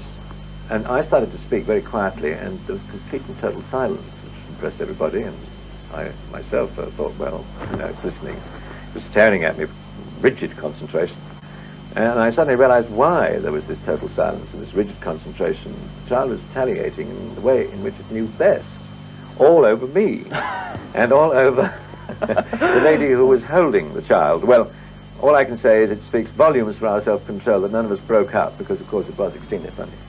Why has there been a resurgence of interest in the subject? I honestly don't know. I've been asked this question all over the world. I've talked to people who are serious professional students of the occult. I've talked to a man who wrote a whole book about the occult in America called The Occult Explosion. I think it's a form of escapism. It's the fact that in this day and age we do live in a somewhat disagreeable world in many respects that I don't have to even talk about. Everybody knows this is a fact. And people are constantly seeking for a way out, whether it's to gratify their own desires or whether it's to find a way out of their own loneliness, or whether it is looking for power or physical indulgence or whatever you like to call it.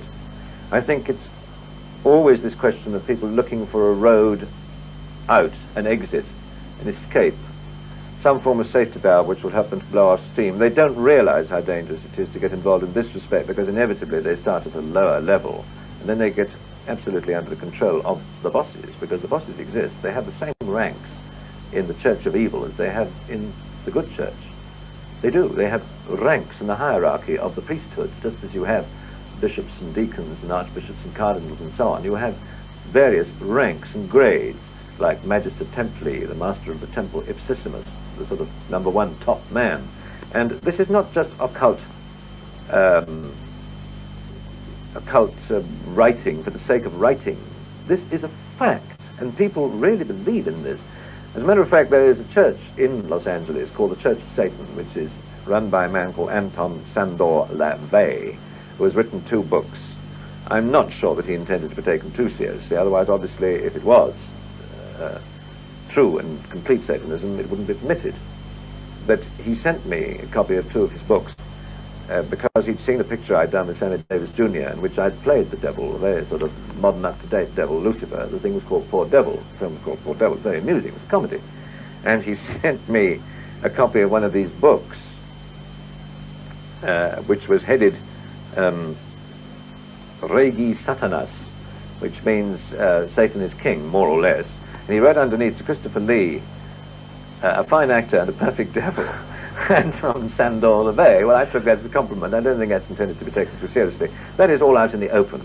But the real thing is something which I wouldn't be prepared to discuss. I have never attended a ceremony of this kind. I would not even begin to discuss what actually takes place during the Black Mass, because it is so appallingly blasphemous and so repulsive and so unbelievably foul. Not just a question of hundreds of years of ritual, but what actually happens, what people actually do, and what is done to the host, and what is done to the cup, and so on. Something I wouldn't be prepared to discuss in public. Enough people have written about it. Doris Carl Heisman's wrote about it. Dennis Wheatley has too, of course. How did you come to play the part of Scaramanga in the James Bond film The Man with the Golden Gun? Can I, just before we get into that, just make a point that, by the way, that what I've been discussing and what I've been telling you about all these terrible things, it does not come from inside knowledge by any manner of means. I don't, as I said, have a private line of any kind which feeds me this sort of information. I know no more about it than anybody else who can read about it in the book. How did that happen? How did it happen that I came to play Scaramanga? Well, I was asked by the director and the producer if I'd like to play the part. It's as simple as that. I think it probably goes a little bit deeper. Ian Fleming was my cousin. There is a Scaramanga. I have met him. He is a Greek, and presumably, as he knew Ian Fleming, this is where Ian got the name. Many years ago, there was the possibility that I might have played Dr. No, who is a kind of mixture of Dr. Fu Manchu and anybody else you care to mention, really. It was rather interesting for me because the original Dr. No had contact lenses and steel hooks for hands. I've worn contact lenses in films, and in the hands of Orlak, I had steel hooks for hands. And the original Dr. No is 6'4" tall and made taller by his shoes, which make him appear to be about 6'8". And because I had done all the things on screen, in films, that Dr. No is described as doing, naturally I didn't get the part. That goes without saying. That is the logicality of the film business. How did I come to play Scaramanga? My good fortune is the answer to that. I didn't know that there was a Scaramanga at that time. There really was one, a man of that name. I assumed that Ian had found a very exotic name somewhere. And indeed it is a marvelous name. The business of having an extra mammary gland, as I think it's described in the film, or as it was described the other day as triple nipple, is in fact not as rare as you might think, because I asked my own doctor about that, and I said, you know, where should this nipple be? And he said, it must be under or over one of your own. And apparently it's not by any means as uncommon as you might think. Some people have quite a few, but it always follows the milk line of the female, like in the animal, you see, from north to south, so to speak, not from east to west. And in the film, of course, Roger wears his in the middle, which right away gives away the fact that it can't be real. Now, how did I come to play it? Well, they wanted a man who had played a few strange and bizarre characters, and I certainly think I could come under that heading. They wanted a man who presumably was known enough to the international cinema-going public all over the world that if they said that he was going to play the part, it might help to get people into the cinema. At least that's my hope. And they wanted a man who fitted the description of the part in the picture. And I was the one who was chosen. The fact that I happened to have been a distant cousin of Ian Fleming's did in fact have nothing to do with it, because Ian's been dead for some years now. And he never lived, alas, to see me play a part that he had written, although he many times did say to me, I can't understand why you don't play in one of the Bond pictures. One of the other bizarre roles you played was Dracula. Do you ever regret playing that? Oh no, of course I don't, because playing that part made me an actor known all over the world. The only thing that I do regret is that I played it, in my opinion, at least 3 or 4 times too often. But I'm a working actor, and it is my job as well as my vocation to work, to act, and to be seen to be acting. Therefore, if you're offered a good role, which you perhaps to a certain extent made your own in contemporary terms, because lots of other actors have played it, I think you can't keep on saying no, no, no, because if you keep on saying no when you're offered a part in the film, either people aren't going to continue to offer you anything at all, or the public is going to forget you because you don't appear in movies. This was one of those strange coincidences that one can't quite explain, cometh the hour, cometh the man kind of thing. And I just happened to be around at the time when this part was cast, and I happened to play it with the result that you know. It was a stepping stone in my career. It was nothing more than that, nothing less. It was a phase of my career. It was one of the parts that I have played, and that is the way I look at it, although it was a very great assistance to me at the time. And that started approximately 18 years ago, you know. And that may surprise people. And it stopped very nearly 4 years ago, and I will never play that part again. It's highly unlikely. All the films that you have acted in, which is your favourite? As a film or as a part? As a part. The best part I've ever had, undoubtedly, was Lord Summerisle in The Wicker Man, which was written by Anthony Schaffer, who wrote Sleuth, which has not received the attention or the recognition that it deserves as a film, which was also about the occult and about the powers of darkness in a totally different way, based on fertility rights and all that sort of thing, which again still happens today, and set in the modern setting. That was the best part I've ever had. No actor can complain if his opening sequence consists of 17 pages of dialogue, which I did in fact, devoted entirely, I may say, to himself, which I did in fact do with poor Edward Woodward, but fortunately for the peace of mind of the audience, and mine too, that was cut to the essential minimum. That was the best part I've ever had. The best picture, I suppose, I've ever worked in was probably The Private Life of Sherlock Holmes, which was directed by Billy Wilder, the greatest director I've ever worked with. The most effective and worldwide acclaimed picture that I suppose I've ever worked in was The Three Musketeers, and indeed The Four Musketeers. But the most effective picture from my point of view as an actor, for what it did for me and what it is still doing for me, of course, was The Man with the Golden Gun.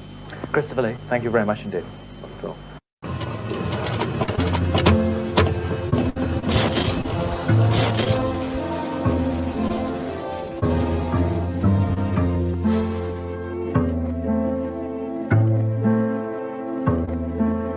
Hey, does anybody want to join? So due to the absolute insanity that's unfolding across the world today, there's been a dramatic increase in public interest regarding biblical end times prophecy, particularly since the pandemic began. You know, as Klaus Schwab announced his great reset to the world and simultaneously became an overnight celebrity despite the prior decades of media silence since the World Economic Forum was founded in 1971. And suddenly, a lot of these agendas that were being called conspiracy theories as little as 10 years ago are now being publicly addressed and confirmed. You know, and most of the sheeple just act like they knew all along, you know. But now a lot of these people are finally asking the right questions. You know, and a lot of people are now connecting the dots. And if you're like me and you've been studying this stuff, or at least keeping track of these agendas since before the pandemic started, then I'm sure that you've also seen this cultural shift where so many people are now reconsidering these biblical prophecies, you know, and these classic so-called conspiracy theories. Because as recently as the year 2013, I remember arguing with people on social media and struggling to convince anybody about this impending New World Order that was right around the corner, you know, saying that soon it would take over and transform society. And now, just 10 years later, you'd have to be blind to deny that such an event is currently playing out around us every day. So I guess that we're kind of seeing a small revival of sorts, you know, of people who are giving the Bible a second look in context to these obviously satanic trends and all these symbols and events that surround us, you know, and that are getting too blatant to dismiss here in 2023. And I suppose that a lot of you that are new to this might not even know that there's an entire field of theological study regarding the end times. You know, it's called eschatology. It's defined by Oxford as the part of theology concerned with death, judgment, and the final destiny of the soul and of humankind. And I'm sure there will be many of you who watch this video who perhaps know more and understand these biblical end times more deeply than I do. But you know, it doesn't take a seminary graduate to just look around and take note of the fact that there is a dark wave of satanic influence that's just sweeping through humanity right now. And you also don't need a college degree to read through the literature associated with Agenda 2030, you know, and these SDGs, and to identify a connection between the future that the book of Revelation projects and then the future that's described by our ruling elite at Davos and similar events, you know, because the two are awfully similar. And even though biblical theology can be pretty complex, you know, especially regarding subjects like prophecy or eschatology, the structure of the society that's described in Revelation, you know, this Antichrist kingdom, is often simplified into three broad categories: one world government, one world currency, and one world religion. And on this channel, I've exposed example after example to prove that the first two of these transformations are well into development, if not already in place completely, you know. In the case of a one world government, I don't think I need to say much, you know, which is sad because it wasn't very long ago that the so-called globalization of world governments was regarded as the stuff of a conspiracy theory.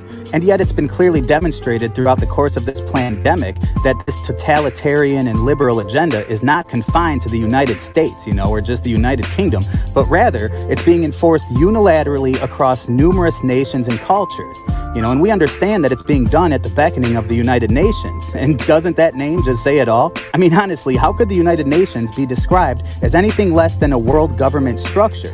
And after all, a world government structure is a completely necessary asset to have in place if the Antichrist is to eventually govern the world someday. And so you can see how it's already being built around us.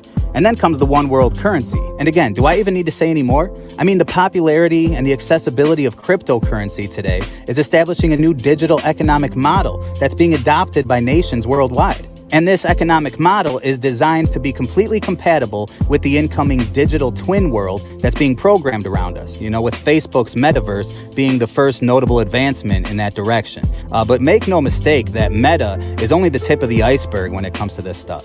And if you'd like to see more about that, then I suggest for you to watch my documentary Chipped, which is linked in the description below. But I think that in 2023, it's suddenly rather obvious that, you know, we're on the verge of a great economic transformation as well. And so there's 2 out of 3. But what about one world religion? You know, that one definitely makes sense in its biblical context, but I always found it kind of hard to imagine in our modern world. You know, especially in context with the rapid advancement of all these other prophesied agendas, you know, and in a society that seems to only grow more atheistic with each generation, it's just hard to envision the masses embracing any religion, you know, or any faith outside of, I suppose, outright Satanism. And that's when it hits you that Satan is exactly who this world worships now. You know, from the esoteric witchcraft of the New Age movement, where spell casting has been redefined as manifestation and all that nonsense, to the godless and reprobate society that worships these Illuminati musicians and celebrities, you know, and we see these busy sidewalks that are just filled with people that have no clue that their clothing is covered in satanic symbolism, you know, and everywhere you look, it's just pentagrams and skulls and death and darkness, you know, and then now we even have Baphomet statues that are being erected, you know, in public squares all over the place. And you know, maybe it's a reach, because I'm describing this society as satanic in the sense that it's a godless and sin-loving society. You know, and admittedly, most of these people out here would never describe themselves as religious. And yet the Bible is clear that people in the last days will literally worship the beast. And so what does the Bible actually say about this coming one-world religion? Well, Revelation chapter 17 describes it as the great harlot, or the whore of Babylon. And the Bible says that it will dominate multitudes of people of every nation and tongue. And the Bible also says that this metaphorical whore of Babylon will seduce and commit adultery with kings. As to say it will influence governments into its agenda, who will endorse it loudly. It also says that this religion will be drunk with the blood of the saints, implying that it will overcome the majority of the church through death, and murder, persecution, and martyrdom, because the field needs to be cleared to set the stage for the Antichrist kingdom to thrive. And then after this new religion, or whore of Babylon, has run her course, it's just going to fizzle out, as the Antichrist will demand for people to worship him instead. And now with all that being said, I want you to check out these clips in the context of everything we just spoke about. Because despite the prevalence of atheism and scientism that we're always seeing projected and promoted by the media these days, in Hollywood, the true conspirators of these agendas have a lot to say about spirituality. And if you pay attention, you'll start seeing that a lot of religious language is now being introduced into the rhetoric of this great reset.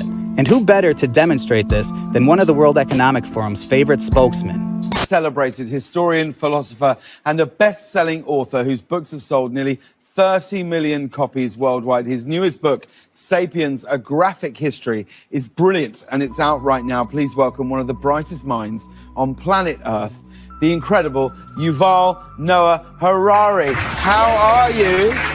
Yuval, thank you for coming back to speak to us on the show. We're so happy that you were here. Thank you for inviting me again. Oh, we would have you on every week. I mean, just for me personally, for my own sense of self. Yeah, I think the future belongs to techno-religions. I mean, the big religions, the important religions of the 21st century are more likely to emerge from Silicon Valley than they are from the Middle East or from Afghanistan or Syria or any of these places. We humans should get used to the idea that we are no longer mysterious souls. We are now hackable animals. Certainly not all religions are the same in terms of the amount of good and the amount of harm that they have done. But ultimately, both in the past and also today, I don't think they are really necessary for morality or for trust or for cooperation. In the end, morality is about reducing suffering in the world. You don't need to believe in this God or that God in order to act morally. You need to have a deep appreciation of suffering. I do think that we need spirituality. So do you believe in God? No. Okay, so you don't believe in God. The word is problematic. There are two kinds of gods in the world. And people tend to mix them. There is one God, the mystery God, about which we know nothing. The chief characteristic of this God is that he is mysterious, and humans can't understand and can't say anything about this God. And this is a mysterious God. The chief characteristic of the mysterious God is that we know nothing about him, or her, or it, and I'm perfectly happy with this God. Now we are in the midst of a second industrial revolution. This time the main engines of change are not steam and electricity, they are biotechnology and computer science, intelligent design. This time the main products will not be textiles and vehicles and things like that. They will be bodies and brains and minds. The main products of the 21st century are likely to be bodies and brains and minds.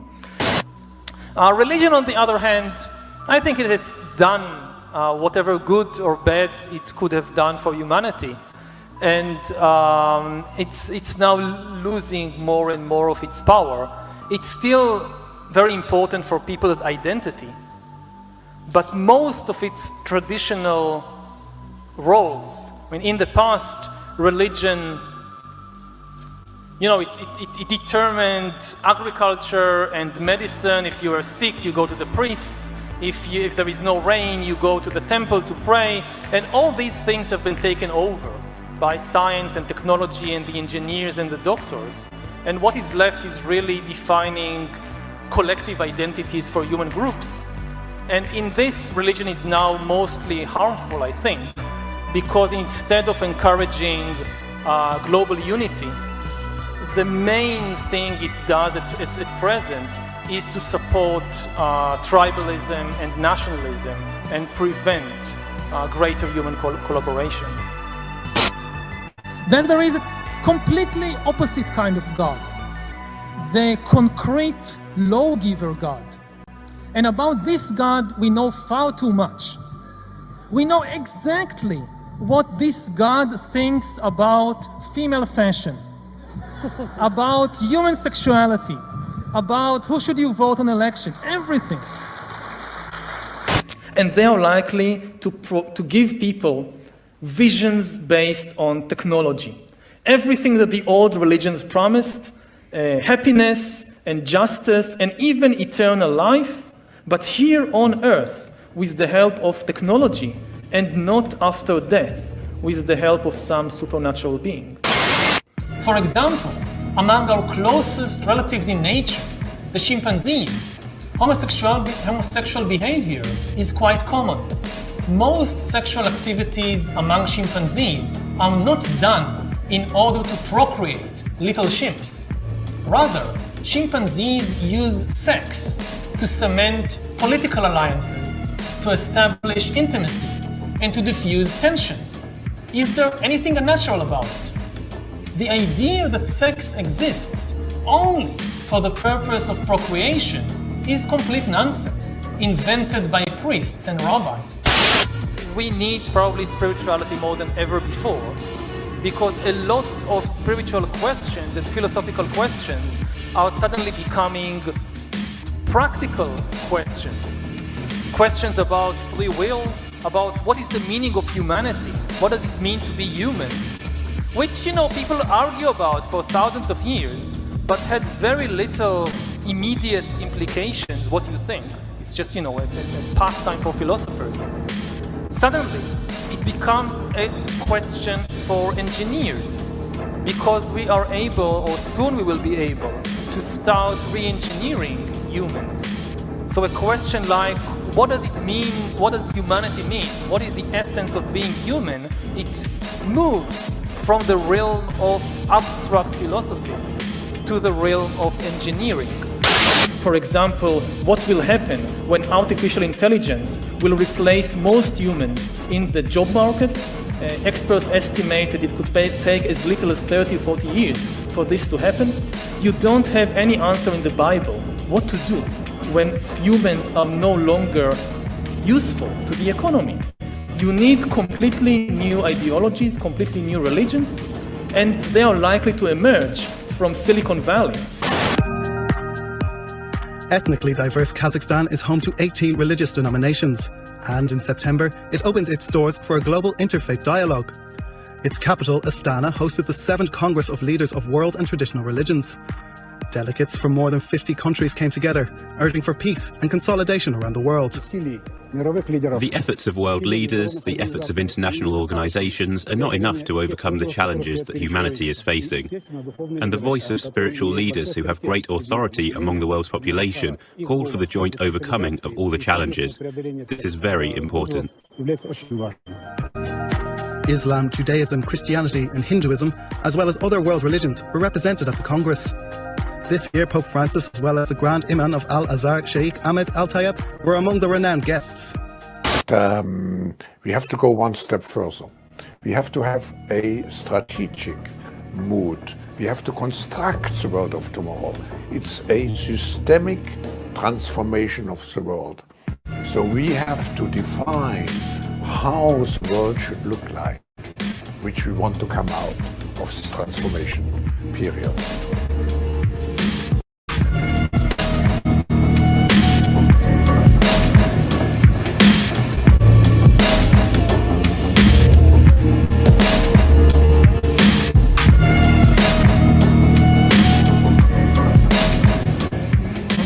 We're here as a group representing the major religions of the world.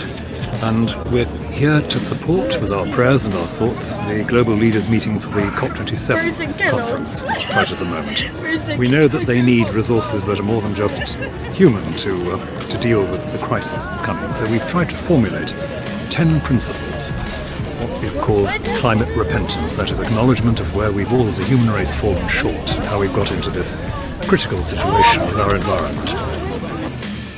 Empowered by mind, reason, and spiritual understanding, we adopt a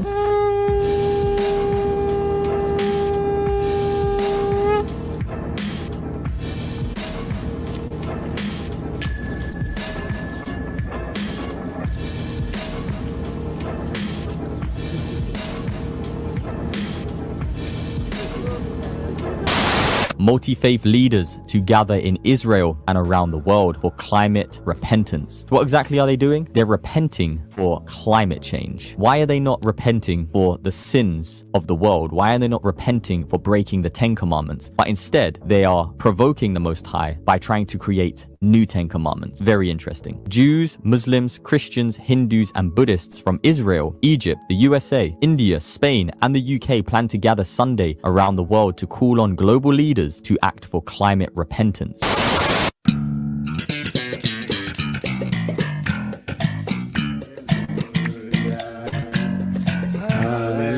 Hallelujah, hallelujah.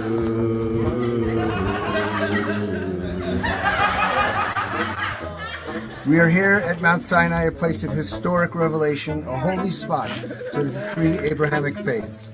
At the same time, the world's political and civil society leaders gather south of here at Sharm el-Sheikh for the UNFCCC COP27. We're here to kick off a global spiritual call to action on climate justice, with being held at 10 different mountaintops around the world, culminating in a first-of-its-kind ceremony of repentance for climate justice in London later on today. And we read these principles with the greatest of humility, taking our rightful place as a partner and co-creator. We recognize our human responsibility to love and protect the natural world.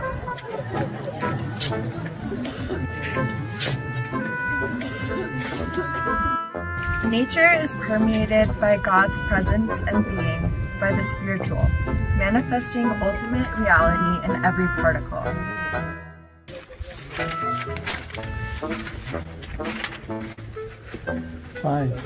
The human person and soul have capacities to realize our responsibilities to creation and our planet. A disciplined spiritual life can lead us in overcoming the challenges of climate change. 6. There is an inherent integral relationship between the human person within and objective reality and the natural world without. Thank you very much, my friends. Thank you, everyone. Let us work together to repair the world. You drink now? Hiking up the mountain in the dark, feeling how vulnerable we are in this raw, overwhelmingly powerful desert. We feel small. May we repent as people of faith, as people of all kinds all over the world. May we make repentance and step into a new life together.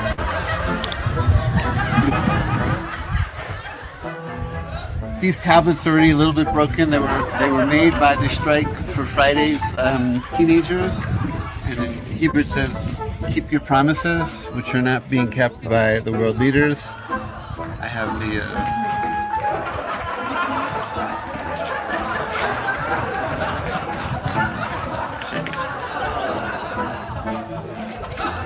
Unfortunately, these promises, the climate promises, have not been kept worldwide, including in Israel.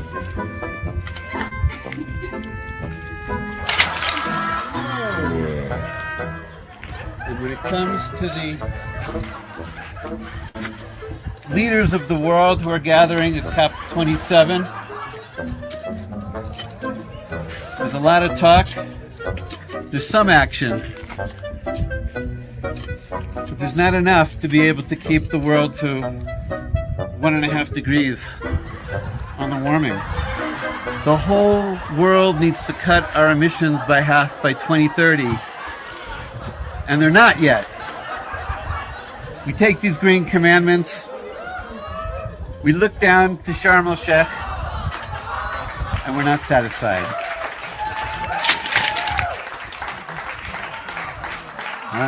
Hallelujah, hallelujah, hallelujah.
Climate repentance. The notion first, as far as I know, first introduced by Patriarch Bartholomew, picked up by Pope Francis in Laudato Si, just echo, and informing our present initiative, what, as far as I know, is the first time that 6 faiths come together to practice, especially the time when the eyes of the world are placed upon Egypt, the Cop, and seeking inspiration. The Bishop just told us about practical initiatives, concrete ways of acting, and clearly whatever we do has to have concrete consequences. But underlying those concrete consequences is a change of heart, a change of attitude. We are being asked to change, the world is being asked to change, and religions are in the business of helping people change. Change, we read the principles earlier, change from ego selfishness to a higher vision of life, to progression, evolution, spiritual evolution, care for all. This is what religions have to offer. That's the answer they give to a world, especially today's world, caught up in the quest for I, self-realization of the lower self, consumerism, etc. So our repentance is a moment of drawing together from wisdom, input of different traditions, in order to awaken something in us, to invite us to reflect. I would like to call on Rabbi Yonatan Nero of the Interfaith Center for Sustainable Development in Jerusalem. The ecological crisis is a spiritual crisis. It's a crisis of how we live as spiritual beings in a physical reality. And the question is, when will religion, the sleeping giant, wake up to address the ecological crisis?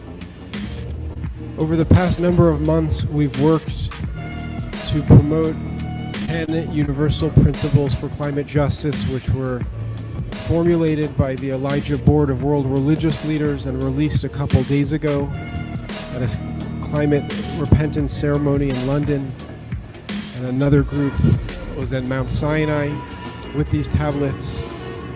Some people think that perhaps it's a little sacrilegious to talk about 10 universal principles for climate justice. But I think it's sacrilegious to degrade God's creation. So in the Diocese of California, we have taken our ritual of initiation and have changed it so that people are living into an awareness of what the beloved community is and what it means, and this is crucial to this project, to be loyal to the beloved community. If you have ever made a vow of loyalty to a universal community of love, that includes all beings, not only people, but all beings, you have made a vow to the beloved community. If you have ever, as I have done, constricted that message of universality, of love, to less than universality, then you have betrayed the beloved community. And repentance, reconciliation, Martin Luther King said, is the way to repair the beloved community. Lane interviewed many members across the country who say they found a place in the Satanic temple after feeling out of place in other religions. Satanism is looking out for the other, because we are the other. I am following a code of ethics, having fellowship with brethren. Why can't that be a religion? It's a beautiful day here at the state capitol. Great day to be a Satanist. I believe it, and I'm very excited about it. Are they evil or just misunderstood? Hail Satan. Hail Satan. Hail Satan. Hail Satan. So today, this understanding of all living together is more important than ever. The final declaration of the Congress calls upon world leaders to abandon all aggressive and destructive rhetoric, which leads to destabilization in the world. It demands a cease from conflict and bloodshed in all corners. It says that extremism, radicalism, terrorism and all other forms of violence have nothing to do with authentic religion and must be rejected. So, participants of the Congress planted trees in the new Peace and Harmony Park in the capital of Kazakhstan. This ceremony is a symbol of hope for the interfaith dialogue to grow and bring about change, to unite different communities across the globe, and to inspire people to join their efforts in the name of peace. A goal of her film was to debunk myths and misconceptions about this religion. Modern Satanism is an atheistic religion. There's no sort of belief in supernatural deities at the core. What they do have is a shared belief and understanding of the power of mythology, art, ritual in everyday life, and in forming community and in allowing you to do good works in the world. So that was a big surprise because who knew? That's what Satanists believed. I didn't know. And a tenet of the religion is activism. The film shows how the Satanic Temple organizes to fight for equal representation of religions in government. Members took their cause to Arkansas, where a state senator pushed to erect a monument of the Ten Commandments on the grounds of the state. Brother Noah, my God's cock and rattle, said he would ride on a wind and tide. Children, stop, steal, and listen to me. God walked down to the blinded sea. He declared that he was the son of man. And we have to integrate the large population. We have to mentor the population and to show through our good examples that the future requires this change, and the change at the end ultimately will be beneficial for them. In reality, the world has moved closer together because we are moving from a physical world much more in a digital world. And the digital world by nature is much more globally oriented. Moving from a physical world much more in a digital world. Digital world. And the digital world by nature in a digital world. Digital world. And the digital world by nature in a digital world. Digital world. And the digital world by nature in a digital world. Digital world. And the digital world by nature. And we're very much seeing a continuation again of deep interest and excitement around the metaverse. You know, that everything kind of coming together in the virtual world and in the physical world. And really that this is going to be like the next iteration of the internet, one that is going to touch every aspect of our life. And I'm certainly excited about the role that Meta's going to be playing there. Nicola, you say it's going to touch everyone's lives. Not everyone is convinced. And so it was true in the early days of the internet as well. But you know, when I did a panel this morning and we had some extraordinary speakers on there, and there was example after example being given of the very practical ways in which actually people are now using it in the world of business. And actually, yes, we've already seen that, the world of gaming has taken off very quickly. But so it's true that we're seeing more and more enterprise-like solutions. We're already starting to see very, very practical applications. But I also do say the fully realized version of the metaverse is still going to be another 5 to 10 years out. We're very clear about that, and there's going to be many different organizations that are going to build on it. Nicola, social media as a whole has a lot of critics saying that there's a lot of negativity around it. And of course, online hate, it can body positivities, negativities, all of those debates. Where do you stand in terms of that responsibility? You're saying how many people around the world that you engage through Meta, and of course Facebook, Instagram. Where does that responsibility lie with you? Or does... Yeah, no, look, these are really important issues, and you talked about a whole range of different things there. The way that we stand, that we want people to come on our platforms and we want them to have good and safe experiences. And so if we take this information, we take it really, really seriously. Despite spending years following the temple and its members, as well as becoming close to some of them, Penny Lane says she isn't a convert. It made me respect religion in a whole new way. It made me think about the possibilities for what religion could be in the future.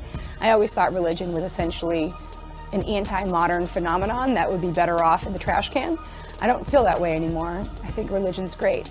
Just as God in the Bible designs and creates animals and plants and humans according to his wishes, now we are learning how to design and create life.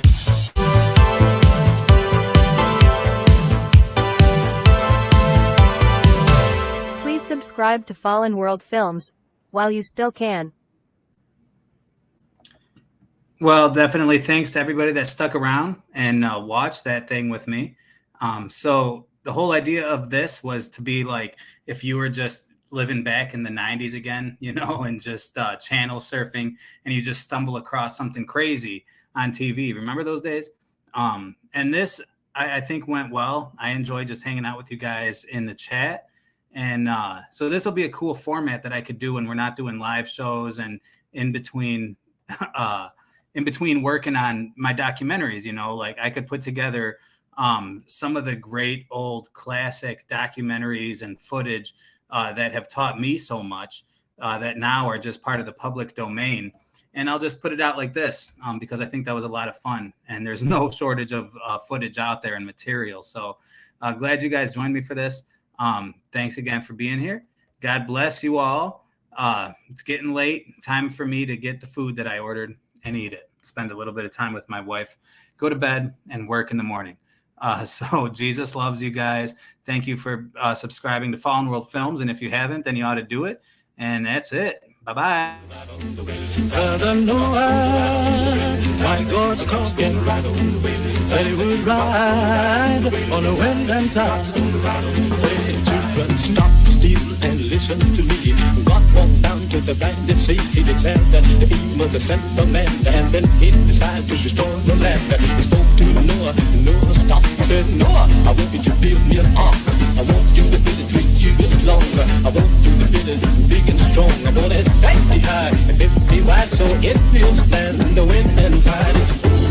Oh Noah, oh Noah, oh Noah, I'm not gonna ride on the wind and tide, but there's a oh Noah, oh Noah, oh Noah, I'm not gonna ride on the wind and tide.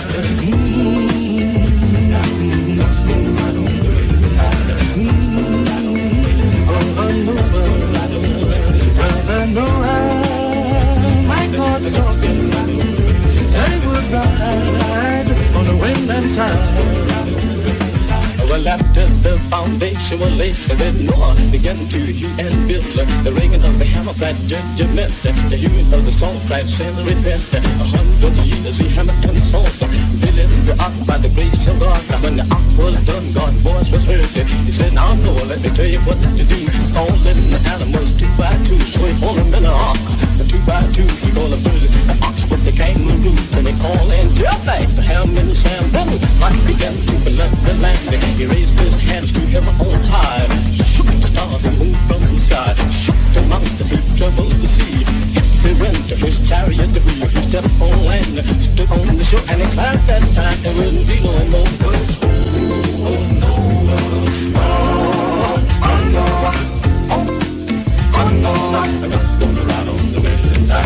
the